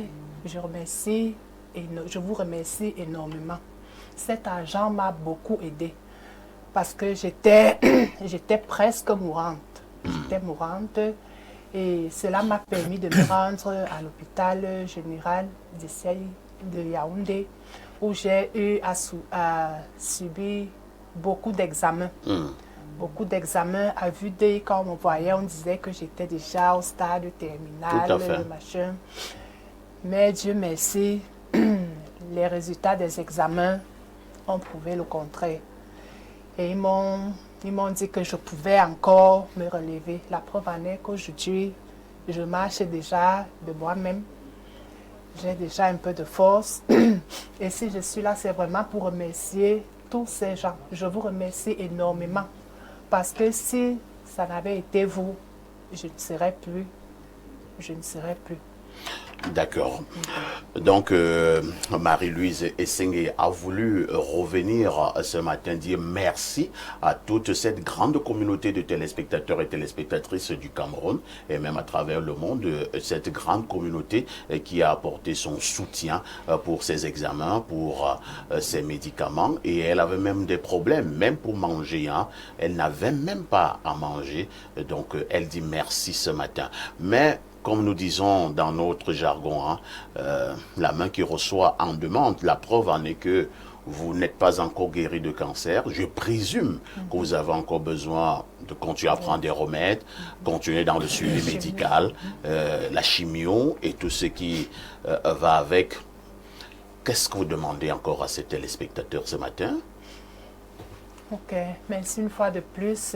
Si je reviens vers vous, vous savez, je n'ai pas encore totalement eu ma guérison, ma délivrance, comme on le dit. Bien sûr, vos prières, parce qu'il y en a même qui m'appellent de la diaspora, vraiment beaucoup. Un grand merci, surtout pour la diaspora. Un grand merci, sans toutefois oublier ceux du pays. Si je reviens, c'est parce que jusqu'ici, ça ne va pas. Toutes vos contributions m'ont beaucoup aidé, mais j'en ai encore besoin. Il faut un suivi. Effectivement, j'ai besoin d'un suivi parce que présentement, je suis au chimio. Non seulement ça, il y a des examens de contrôle chaque semaine ou chaque mois. Et une ration équilibrée aussi. Effectivement, une ration équilibrée. Donc, vraiment, j'ai encore beaucoup besoin d'aide. Marie-Louise Essenge vous dit merci, mais elle vous dit elle a encore besoin d'aide. Ne la rejetez pas. Ne dites pas que ouais, Marie-Louise, on t'a aidé pour la première fois, tu déranges déjà. Non, si vous avez aidé pour la première fois, vous pouvez encore aider pour une deuxième fois. Surtout qu'elle est revenue ce matin pour vous dire merci. Si j'avais su, avec l'aide de ma réalisation, on allait chercher les anciennes images où nous l'avons reçue il y a pratiquement 1 mois et demi. Elle était pratiquement mourante. Je dois le dire sur ce plateau. En toute vérité, Marie-Louise, je savais que vous n'allez plus tenir 2 jours. Mais ce jour-là, je ne pouvais pas vous le dire, de peur de vous assommer. Non, moi, je savais que j'étais en train de parler avec une partante. Et vraiment, vous êtes, c'est un miracle. Lorsque je vous revois ce matin, vous êtes souriante, vous avez une bonne mine. Nous disons encore merci à ces téléspectateurs, à tous ceux qui ont contribué. Vous aviez un bras là qui était bien costaud. Vous voyez que ce bras a baissé. Et ainsi de suite. Donc, le numéro de téléphone est au bas de votre écran. Il s'agit du 6 94 05 53 69. Le 6 94 05 53 69. Parce que ici, c'est la sérénité et surtout, c'est l'objectivité, la clairvoyance. Vous n'envoyez pas cet argent au numéro de Parfait ici. C'est le numéro de Marie-Louise Essenge. Et quand vous allez envoyer, vous allez voir que c'est son nom qui affichera. Comme nous avons fait la première fois. L'argent ne passe pas par moi. Il faut que ce soit très clair. Marie-Louise, nous vous disons merci ce matin. Grand merci à vous aussi. Nous demandons encore au Seigneur de pouvoir vous protéger et vous bénir. Amen. Pour que vous retrouviez toute votre santé. Beaucoup de courage, Marie-Louise. Lorsque nous avons dit cela, nous marquons une autre touche pause.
Le Makouma, bonjour. Bonjour, parfait. Avec vous, c'est toujours pour parler de santé. Quoi de neuf ce matin? Ce matin, je voudrais déjà dire à tous les millions de téléspectateurs qui nous regardent que Plan de vie ne soigne pas que la chlamydia ou la chlamydia, ou bien ne mente pas que l'appareil génital. À côté, nous avons plusieurs autres maladies que nous traitons, à savoir les hépatites B et C, et même D, delta. et aussi des personnes là qui sont victimes parfois de problèmes d'insuffisance cardiaque, des problèmes d'hypertension ou bien même de tension, et aussi ces personnes âgées qui ont des problèmes de rhumatisme, d'arthrose et de nerfs sciatiques, et des douleurs lombaires, des douleurs au niveau du bassin, au niveau de la colonne vertébrale. Ces messieurs-là qui ont, ces personnes qui sont en surpoids et que la masse et que les autres n'arrivent pas à supporter la masse corporelle, qu'il y a des traitements du côté de chez Plante de Vie de manière naturelle et c'est sans effet secondaire. Nous avons aussi des personnes qui sont victimes des couches et poisons de nuit. Parfait, ça on n'en parle pas souvent assez. Ah bon? Mais oui, Plante de Vie traite efficacement les problèmes de couches et poisons de nuit, parce qu'il y a plusieurs personnes qui sont malades, qui n'arrivent pas à trouver satisfaction du fait qu'elles soient victimes des couches et poisons de nuit. Des femmes qui n'accouchent pas, on va leur dire que non, elle a Plante de Vie. Plante de Vie est efficace pour la santé de reproduction, mais quand elle va arriver à son tour, elle n'aura pas satisfaction. Alors qu'il y a un autre problème à la base. À ce moment-là, c'est peut-être que ces problèmes qu'elle a, peut-être des clombes ou bien des myomes, ne sont plus des problèmes réels, mais ça devient des problèmes apparents. Donc ça devient comme des symptômes. Parce que la vraie cause est ailleurs et en médecine, on ne soigne pas les conséquences, on soigne les causes. À l'hôpital, ne soigne pas des histoires de couches de nuit. Non, on ne soigne pas les couches de nuit. Donc, médecins conventionnels ne connaissent pas ce genre de choses. Plante de Vie, donc, par la force de la nature, par la force de l'expérience, traite donc ces problèmes de manière efficace. Et il y a aussi des hommes qui ont des problèmes de faiblesse sexuelle et éjaculation précoce liés aux couches et poisons de nuit. Parfait.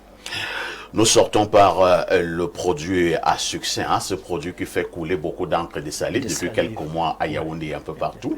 Et il s'agit du produit Open Sex. Oui, le produit Open Sex, comme son nom l'indique déjà, c'est ce produit-là qui permet d'augmenter la taille et le volume de l'appareil génital de manière naturelle et c'est sans effet secondaire. Oui, cher monsieur, vous l'avez très bien entendu.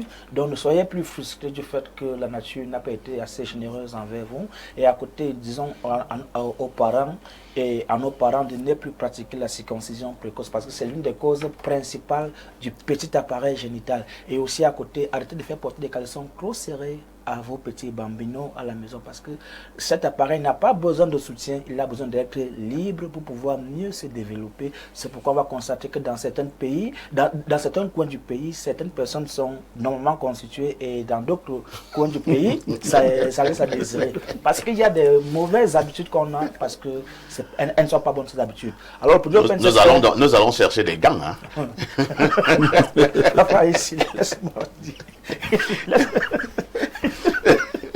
Donc, pour des personnes qui sont victimes du petit appareil génital, n'hésitez plus, chère dame, vous qui êtes frustrés du fait que votre mari ne vous satisfait pas normalement, parce que ça, vous nous rapportez toujours ça, que vous n'êtes pas satisfait du fait qu'il soit petit en bas. Alors, n'hésitez plus à vous rendre du côté de chez Plante de Vie pour pouvoir avoir la taille selon votre convenance. Nous avons 3 formats, le grand format qui augmente entre 4 et 6 centimes d'augmentation, le moyen format qui augmente entre 2 et 4 centimes, et le petit entre 1 et 2 centimes.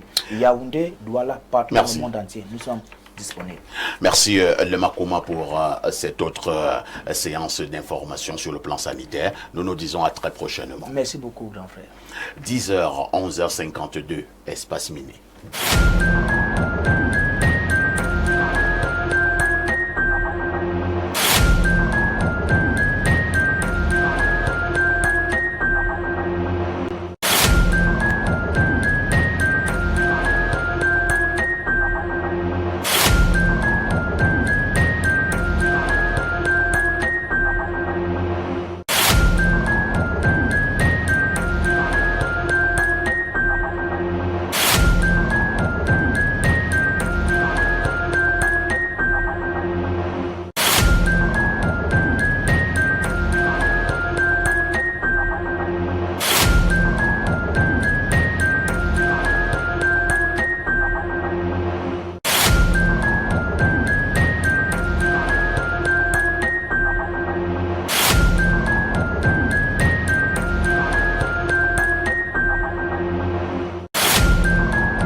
Si vous nous rejoignez à l'instant, vous avez fait le meilleur choix, c'est celui de regarder votre chaîne de télévision Info TV et surtout de suivre votre programme Espace Miné, 10h, 11h52. Nous vous le disions en ouverture ce matin, nous sommes dans Mercredi Diaspora. C'est une fleur à l'endroit de tous ces Camerounais et de toutes ces Camerounaises qui sont allés de l'autre côté. La diaspora est-elle un atout majeur pour le Cameroun? C'est la problématique que nous mettons sur la table de débat ce jour. Je commence par l'homme politique Duval Lebel et Balé.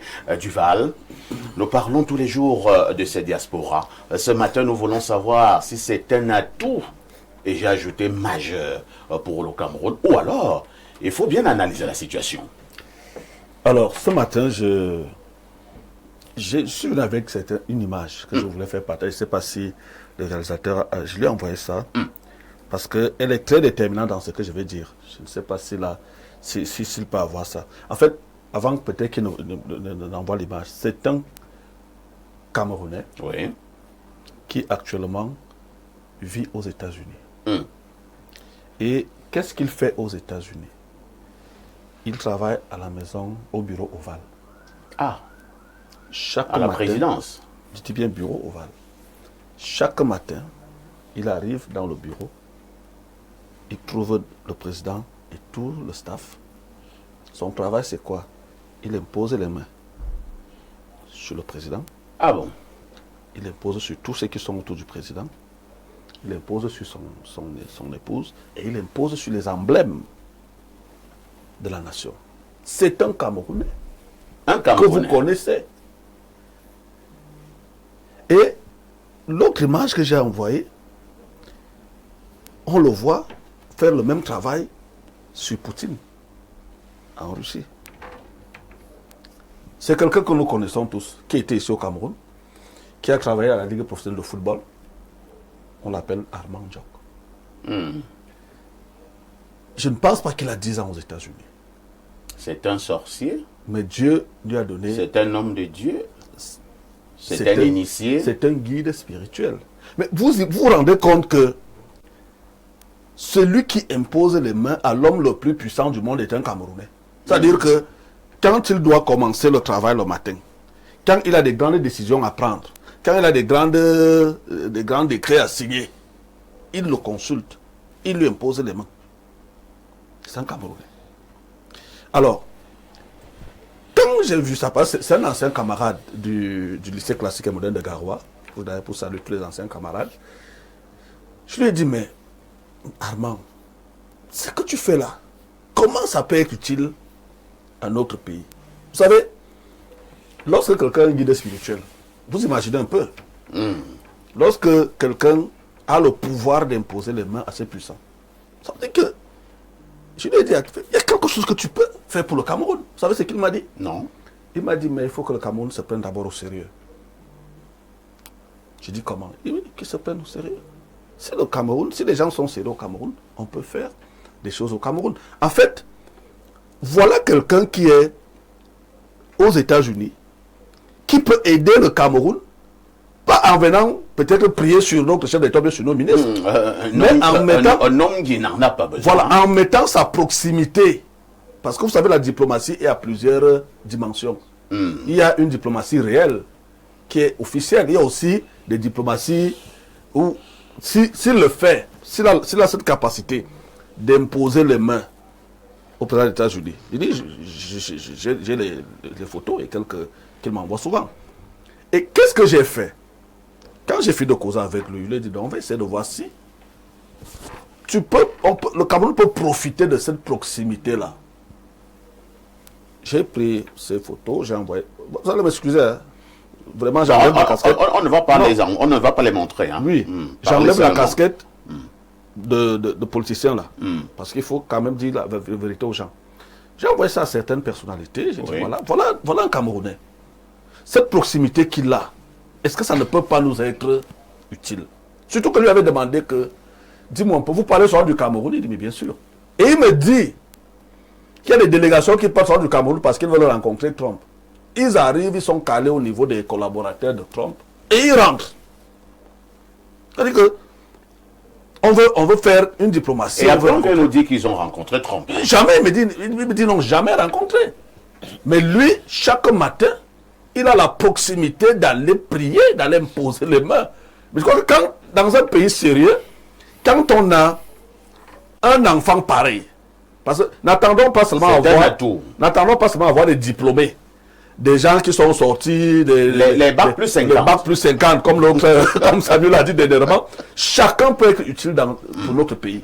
Celui-là, il peut nous aider en matière de diplomatie auprès des États-Unis et auprès de la Russie, juste en soufflant quelque chose, en parlant de quelque chose, en facilitant certaines choses. Mais je vais vous dire que ce que j'ai essayé de contacter, d'autres m'ont dit ok, on va voir. D'autres m'ont dit oui. Jusqu'aujourd'hui, rien n'est fait. Rien n'est fait. Mais comment est-ce qu'on peut donc, vous parlez des atouts de la diaspora, comment est-ce qu'on peut donc profiter d'une diaspora lorsque nous pensons que la diaspora ne peut être utile que ceux qui bénéficient des décrets? C'est là le problème.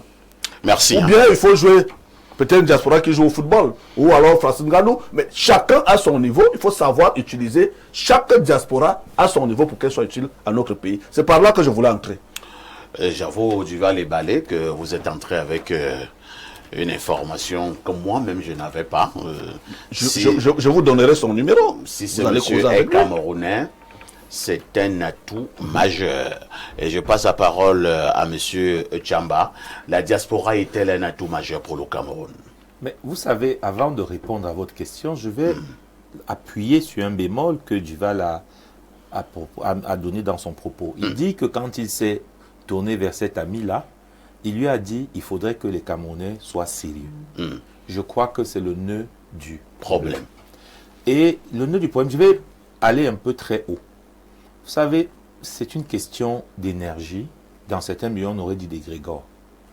L'énergie que nous avons dans notre pays fait que nous ayons ce monsieur Njok, qui est né ici, a peut-être ce talent, mais n'est reconnu par personne, au point où peut-être il a pris le bateau, la route pour partir aux États-Unis, dans son chemin d'immigration, pour aller rencontrer une terre qui est capable de saisir les opportunités, les talents de ses enfants. Et de reconnaître son talent. Et ce talent est tellement reconnu qu'il est magnifié au point de l'amener à être un des collaborateurs du chef du président américain. Ça, c'est un fait. C'est très important de le dire parce que, en réalité, qu'est-ce qui se passe? C'est que partout dans la diaspora, et le Cameroun a une des meilleures diasporas au monde, parlant de l'Afrique francophone, c'est-à-dire vous allez aux États-Unis, le nombre de types ingénieurs, médecins, chercheurs, banquiers, architectes que vous trouvez aux États-Unis, en France, en Allemagne, vous vous dites, mais c'est incroyable. Tous les autres Africains nous envient. Ils nous disent, mais on ne comprend pas comment vous n'arrivez pas à développer votre pays. Alors, quand tu demandes aux gens, mais pourquoi? Ils disent tous la même chose. Mais soyez un peu sérieux. Pourquoi ils disent que soyez un peu sérieux? Parce que, vous voyez aujourd'hui, le Cameroun exige encore, ne reconnaît pas par exemple la double nationalité. Tout à fait. Ça veut dire que nos diasporas sont traités à la même enseigne que, dès qu'ils ont acquis la nationalité d'un autre pays, même enseigne que des étrangers qui n'ont jamais été au Cameroun. C'est un frein.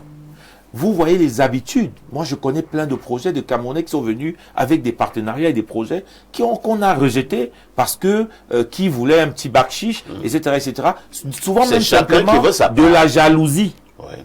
Le gars estime. Je crois qu'il y a une histoire d'usine de sucre à l'Est où ça tournait kazakh parce qu'à la fin, le promoteur s'est retrouvé à devoir de répondre à des doléances qui n'étaient pas tenables pour une entreprise qui se veut sérieuse.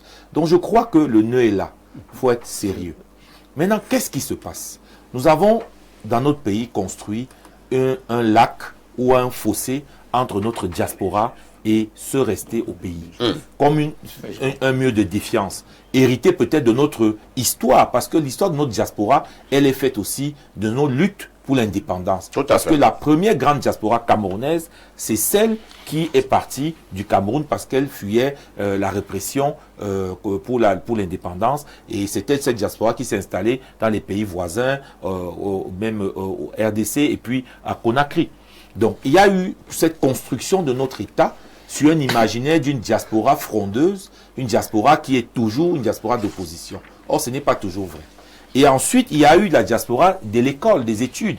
Ces cadres que nous avons envoyés à l'étranger qui allaient se former. Et je peux vous dire, y compris des gens comme le professeur Kamto qui disent que ils avaient le diplôme le vendredi, le dimanche, ils étaient à Yaoundé pour venir travailler parce que cette génération rêvait. On peut citer en cela les Atangna Bebara, les Ababa, tous ces gars qui ont bénéficié, n'est-ce pas, des bourses du pays, qui sont allés se former, qui revenaient au pays pour servir, y compris même les Paul Biya, parce que Paul Biya lui-même est un produit de la diaspora. Donc, il y a eu cette déconstruction permanente, cet affrontement permanent qui fait qu'aujourd'hui, on a une autre diaspora. C'est la diaspora économique. Celle qui part du Cameroun parce que, étant dans des bas-fonds, n'ayant pas de voie d'issue d'emploi, n'ayant pas accès à quelque chose de potable, certains en prennent la route, certains prennent Vous allez chuter. Oui, je vais chuter les roues d'avion pour essayer d'aller s'en sortir. Et ils ont du Cameroun une image qui est une image extrêmement négative parce que ils ont vécu des choses compliquées. Et cette diaspora, elle se débrouille presque toute seule,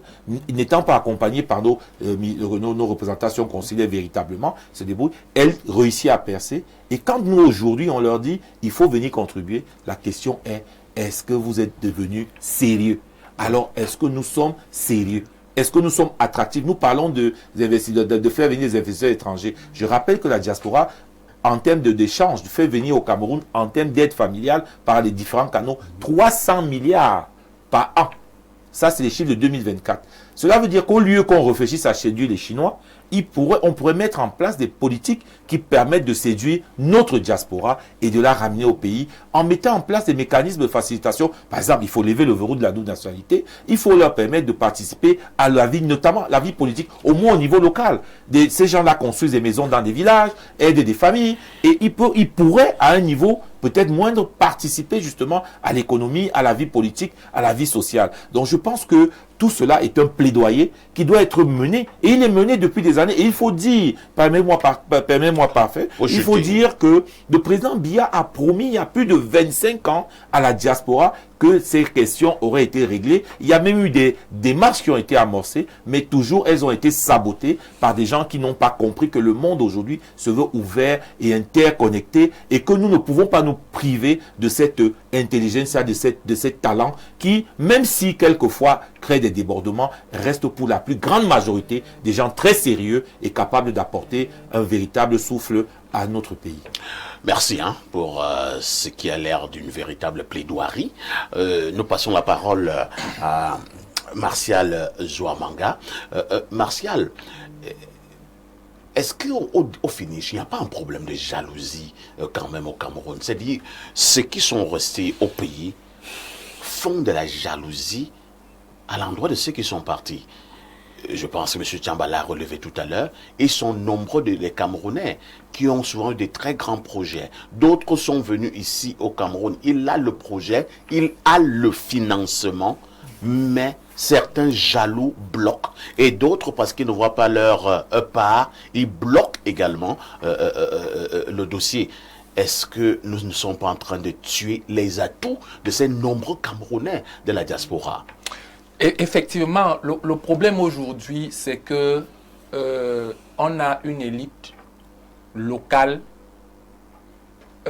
comment je vais dire, prévaricatrice de la nation. C'est-à-dire que on a un certain nombre de personnes qui sont là et qui pensent que le Cameroun est leur propriété privée. C'est-à-dire que ceux qui veulent même apporter des contributions pour rehausser l'image du pays sont stoppés net dans leur élan.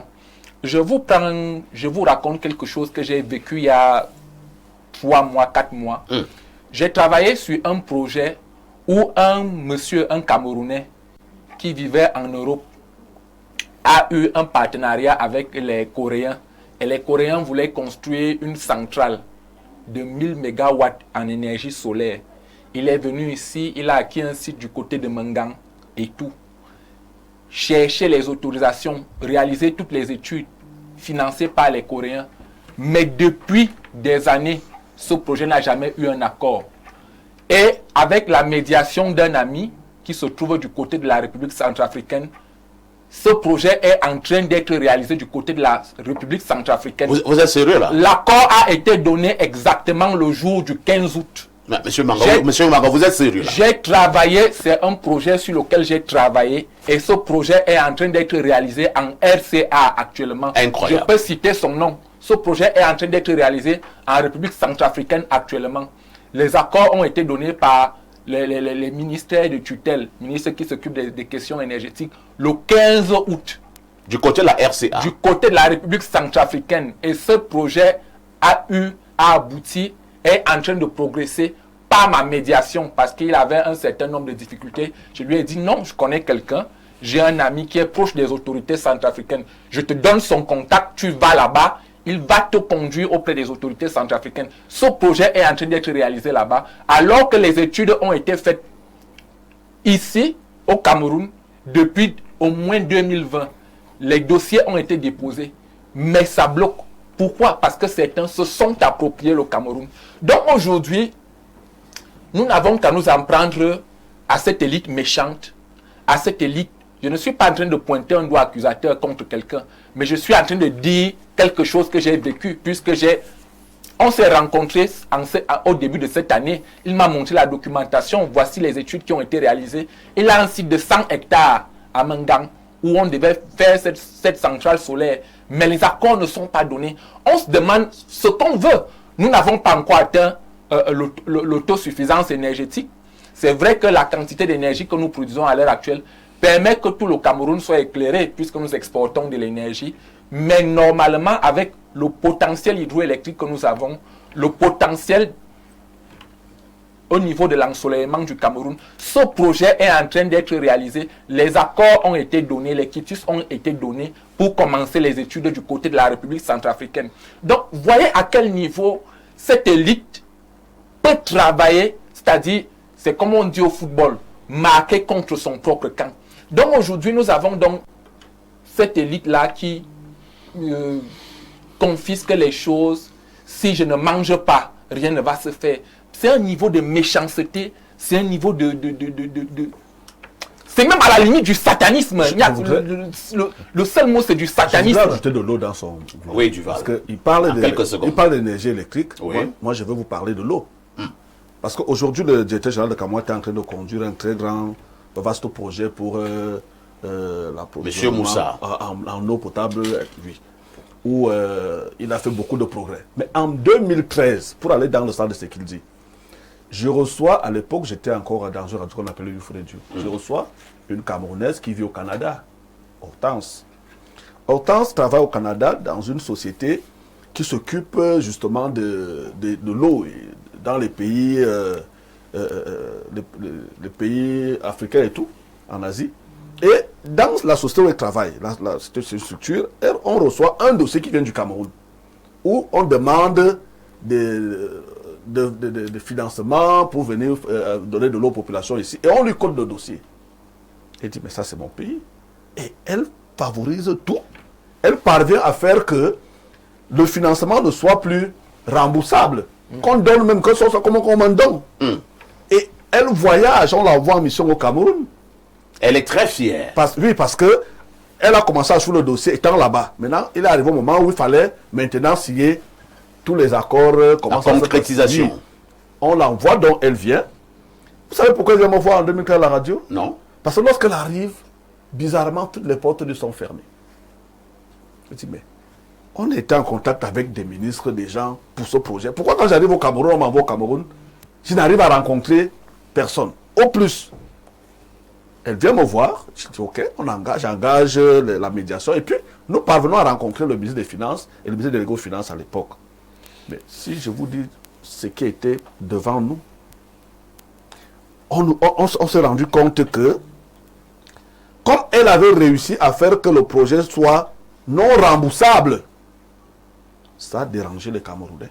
Les Camerounais se sont énervés. Ils se sont énervés. Qu'ils ne vont pas rembourser. Parce qu'eux avaient... Oui, c'est-à-dire qu'ils ne vont pas rembourser. Parce qu'ils avaient déjà engagé un dossier à la caisse autonome d'amortissement.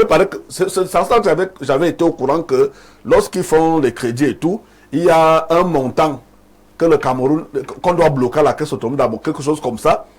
Et ils avaient déjà décidé de bloquer l'argent, de dire qu'ils ont bloqué de l'argent là-bas, tel que même si le projet est non remboursable, et ils récupèrent l'argent incroyable pour dire que c'est la certainement une affaire de milliards. Des milliards, des centaines de milliards. On devait dire la quote-part du Cameroun. Et quand la dame a vu tout cela, elle dit, mais non, voici les documents, ce projet n'est pas remboursable. On vous apporte tout. Ce qu'il faut pour qu'il y ait de l'eau dans les 10 régions du Cameroun, sans problème, mais on ne vous demande rien. Mais le simple fait qu'elle a dit à ces gens qu'on ne leur demande rien, on a bloqué. Problème, ça a été bloqué jusqu'à aujourd'hui. Parce que les gens, on lui a dit que non, on va dire que la quote-part du Cameroun, c'est 10% ou c'est combien de pourcents dans le projet. Et là, les 10% là, ils rentrent dans oui, ils allaient partir dans leur projet. J'ai vécu ça en 2013, comme lui l'a vécu dernièrement. Vous voyez que une telle dame est repartie du Cameroun. Je pense que elle m'avait dit qu'elle... Est-ce qu'elle a encore l'idée de revenir un jour au Cameroun? Mais elle m'a dit qu'elle ne remettrait plus les pieds pour de telles choses au Cameroun. Incroyable. Ça a été bloqué parce qu'elle est partie en pleurant. Que maintenant, on vous dit qu'on veut quelque chose gratuitement. Les gens disent que non, il faut mettre que la quote-part du gouvernement, c'est 10%. Ça va aller où? Merci. Nous avons des témoignages qui donnent froid au dos ce matin. Je suis sûr que les témoignages comme ça, il y en a. Il y en a des parce milliers, que nous parlons de la diaspora. Est-ce que cette diaspora, que faisons-nous des atouts de la diaspora? Parce qu'ils sont nombreux, monsieur Bitongo, qui vous diront toujours que non, la diaspora est là pour insulter les gens, la diaspora est là pour insulter le régime. Bon, alors qu'il y a une autre diaspora, vous avez des témoignages qui veut développer le pays, mais nous bloquons. Comment faire pour que nous puissions maintenant bénéficier des atouts de la diaspora? Ok, merci. Je vais dire que je peux répondre directement que par rapport à la problématique, la diaspora peut être un atout majeur. Mais seulement les politiques, n'est-ce pas, doivent changer. Les politiques actuelles doivent changer.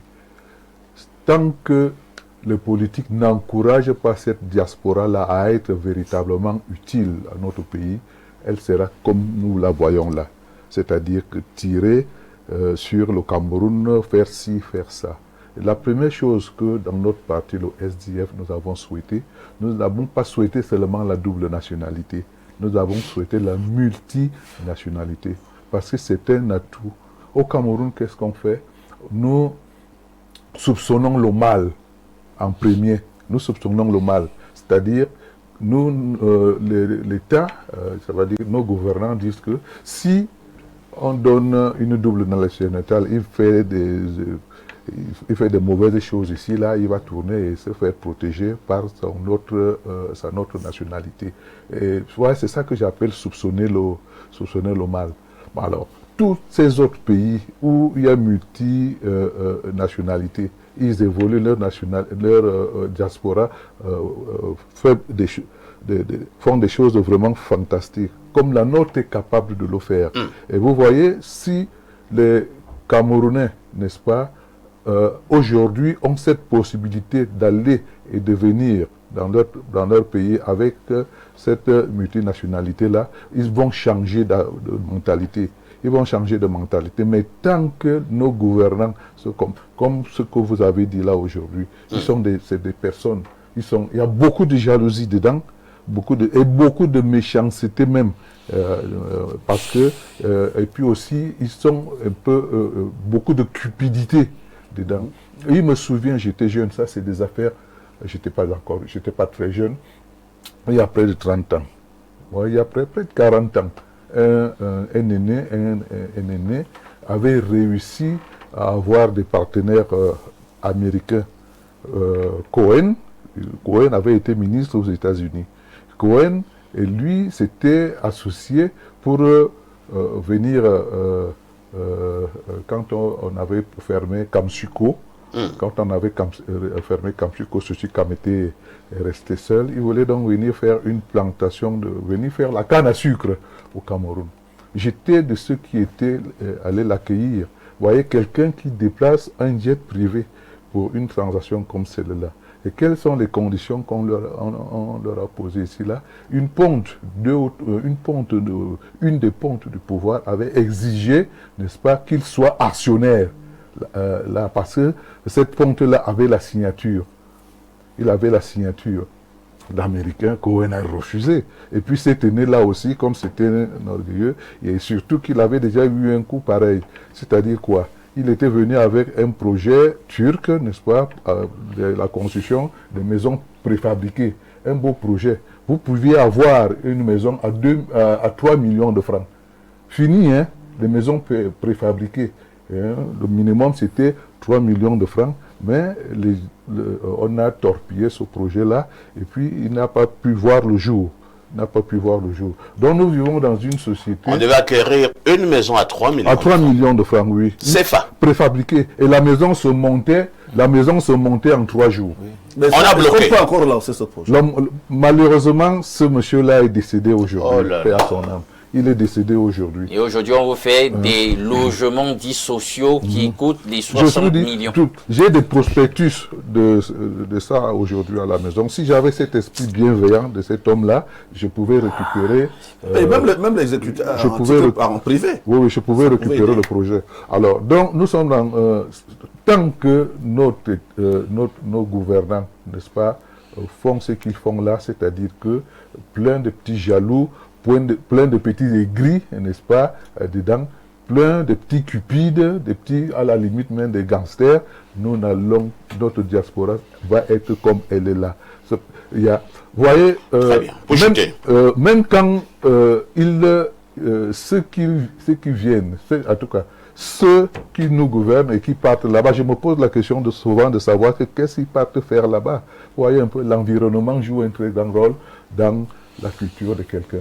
Ils peuvent voir comment c'est beau, ils sont bien contents d'assister, de loger, de rouler dans de belles choses, qu'ils peuvent bien reproduire chez eux, qu'ils peuvent faciliter à ceux qui peuvent le faire, de venir le faire. Mais ils ferment et puis... Merci. Je rectifie juste quelque chose dans ce que j'ai tout à l'heure. C'était pas au ministère des Finances qu'on était à l'Est, au ministère de l'économie à l'époque. Le ministère de l'économie était dirigé par Emmanuel Ngannou-Djomessi. Et le ministère délégué est toujours en place. C'est ce que j'ai dit tout à l'heure. Voilà.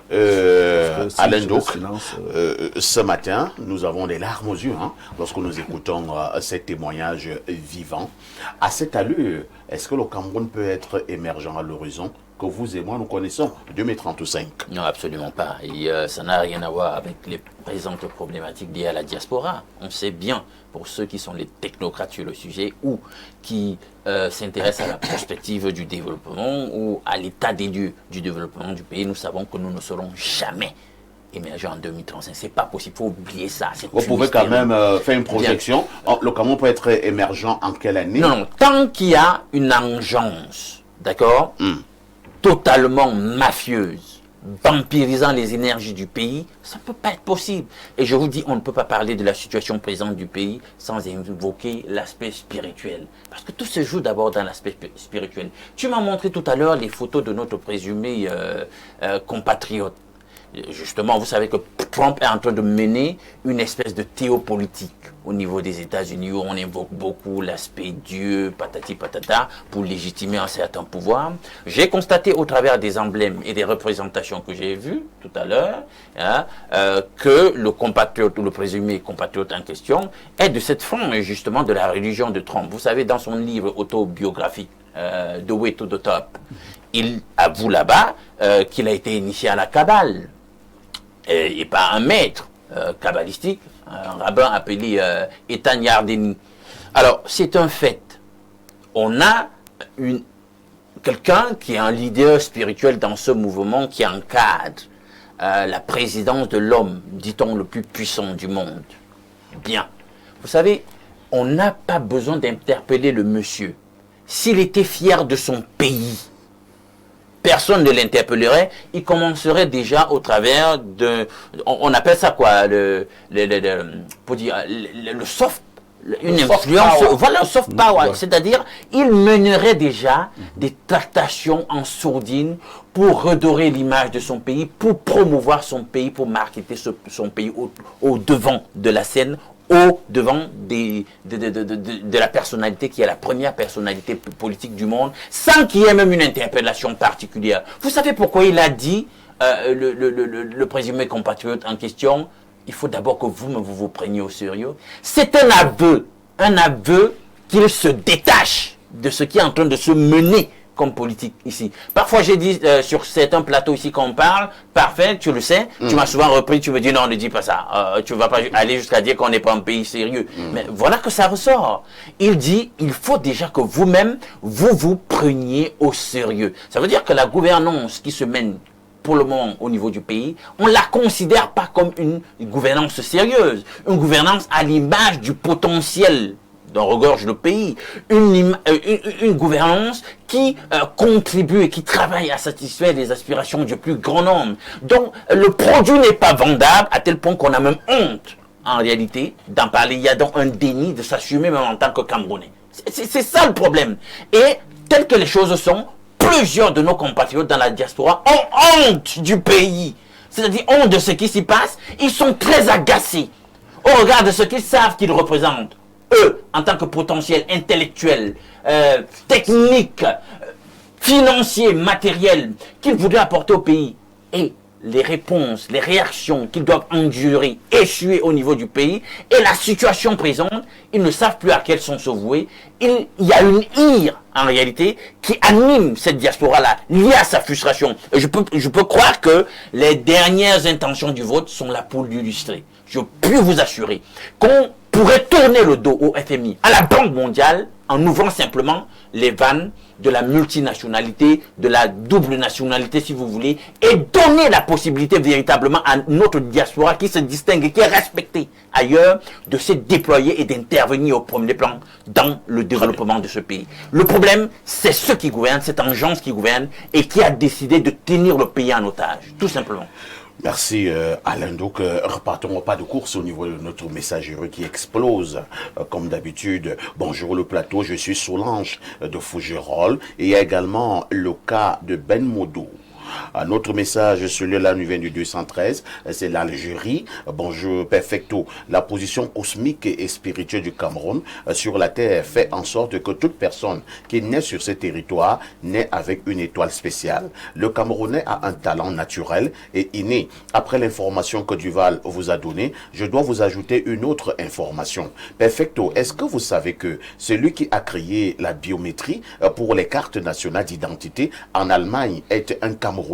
Vous pouvez aller vérifier l'information. C'est un Camerounais qui a créé le système de biométrie pour les pièces d'identité en Allemagne. Mais ici, au Cameroun, nous avons confié la production de nos pièces d'identité aux Chinois. Pourquoi ne pas faire appel à ces Camerounais du côté de l'Allemagne pour faire appel aux Chinois? Richard Bonnat et Alain Foucault ont voulu chacun d'eux construire des écoles au Cameroun. Les dirigeants camerounais ont dit, donnez-nous cet argent. Nous allons nous-mêmes construire ces écoles. Richard Bonnat et Alain Foucault étaient obligés d'aller construire ces écoles au Ghana et au Togo. Un autre message, perfecto, au travers de ce qui se dit là, j'imagine déjà à quoi ressemblera le jeudi spiritualité. Alors, je serai en direct en disant, le problème du Cameroun est purement spirituel. Je le dis fort, purement spirituel. Tant que le Cameroun ne saura pas, 1, qui est son créateur, 2, qui le Camerounais est entre les mains de Dieu. Ce que le grand frère Duval a dit concernant le Cameroun, le Camerounais qui prie pour le président américain est juste l'ombre des choses à venir au Cameroun. Pour finir, grand frère Duval, je voudrais entrer en contact avec toi. Pourrais-je avoir tes contacts? Appelez-moi après l'émission, hein, et je verrai si vous pouvez bénéficier de cet avantage majeur. Bonjour parfait, le Cameroun est fait ainsi. Nous avions cotisé de l'argent pour arranger notre route de 4 km quitte le goudron pour le quartier. Le maire a demandé qu'on lui donne d'abord une enveloppe de 2 millions avant de toucher à cette route. Le projet est tombé dans l'eau. Aujourd'hui, on souffre sur les motos qui nous renversent. C'est terrible. C'est Paul de PK14 qui envoie ce message. Bonjour parfait et à tout ton panel. Je suis tellement en colère quand je rate une émission d'Espace Miné. J'ai non seulement raté l'interview de Samuel Eto'o et aussi le programme d'hier. Car ici à Emana, depuis un certain temps, c'est comme si une fille a barré un agent Eneo. Mais Dieu merci, aujourd'hui, je suis confortablement installé dans mon salon Eneo. Eneo nous a un peu laissé pour la dénonciation. Je ne sais pas quoi dire, c'est tellement amusant. Bonjour parfait, que Dieu te bénisse. Ton interview d'avant-hier était tout simplement superbe. Bonjour, parfait ici, et il y a tout un panel, et il y a plein d'anecdotes comme celle racontée sur votre plateau. Pour avoir travaillé à certains niveaux de l'administration, une dame conseillère technique du président de la République me posait la question de savoir ce que certains responsables veulent. Elle s'offusquait de ce qu'un responsable ait un certain âge et qui a tout eu de l'administration et ayant déjà placé tous ses enfants puisse bloquer un dossier parce qu'il n'a pas eu sa part. C'est signé Georges. Je vous annonce une mauvaise nouvelle. L'émission est actuellement terminée. Merci à vous tous qui étaient là ce matin pour déminer l'espace. Nous avons la ferme conviction que le Cameroun se posera, le Cameroun se construira avec ses frères et ses sœurs qui sont partis de l'autre côté. La rediffusion de ce programme, c'est tous les soirs à partir de 22h30. Avec tout ceci, que faites-vous encore ailleurs?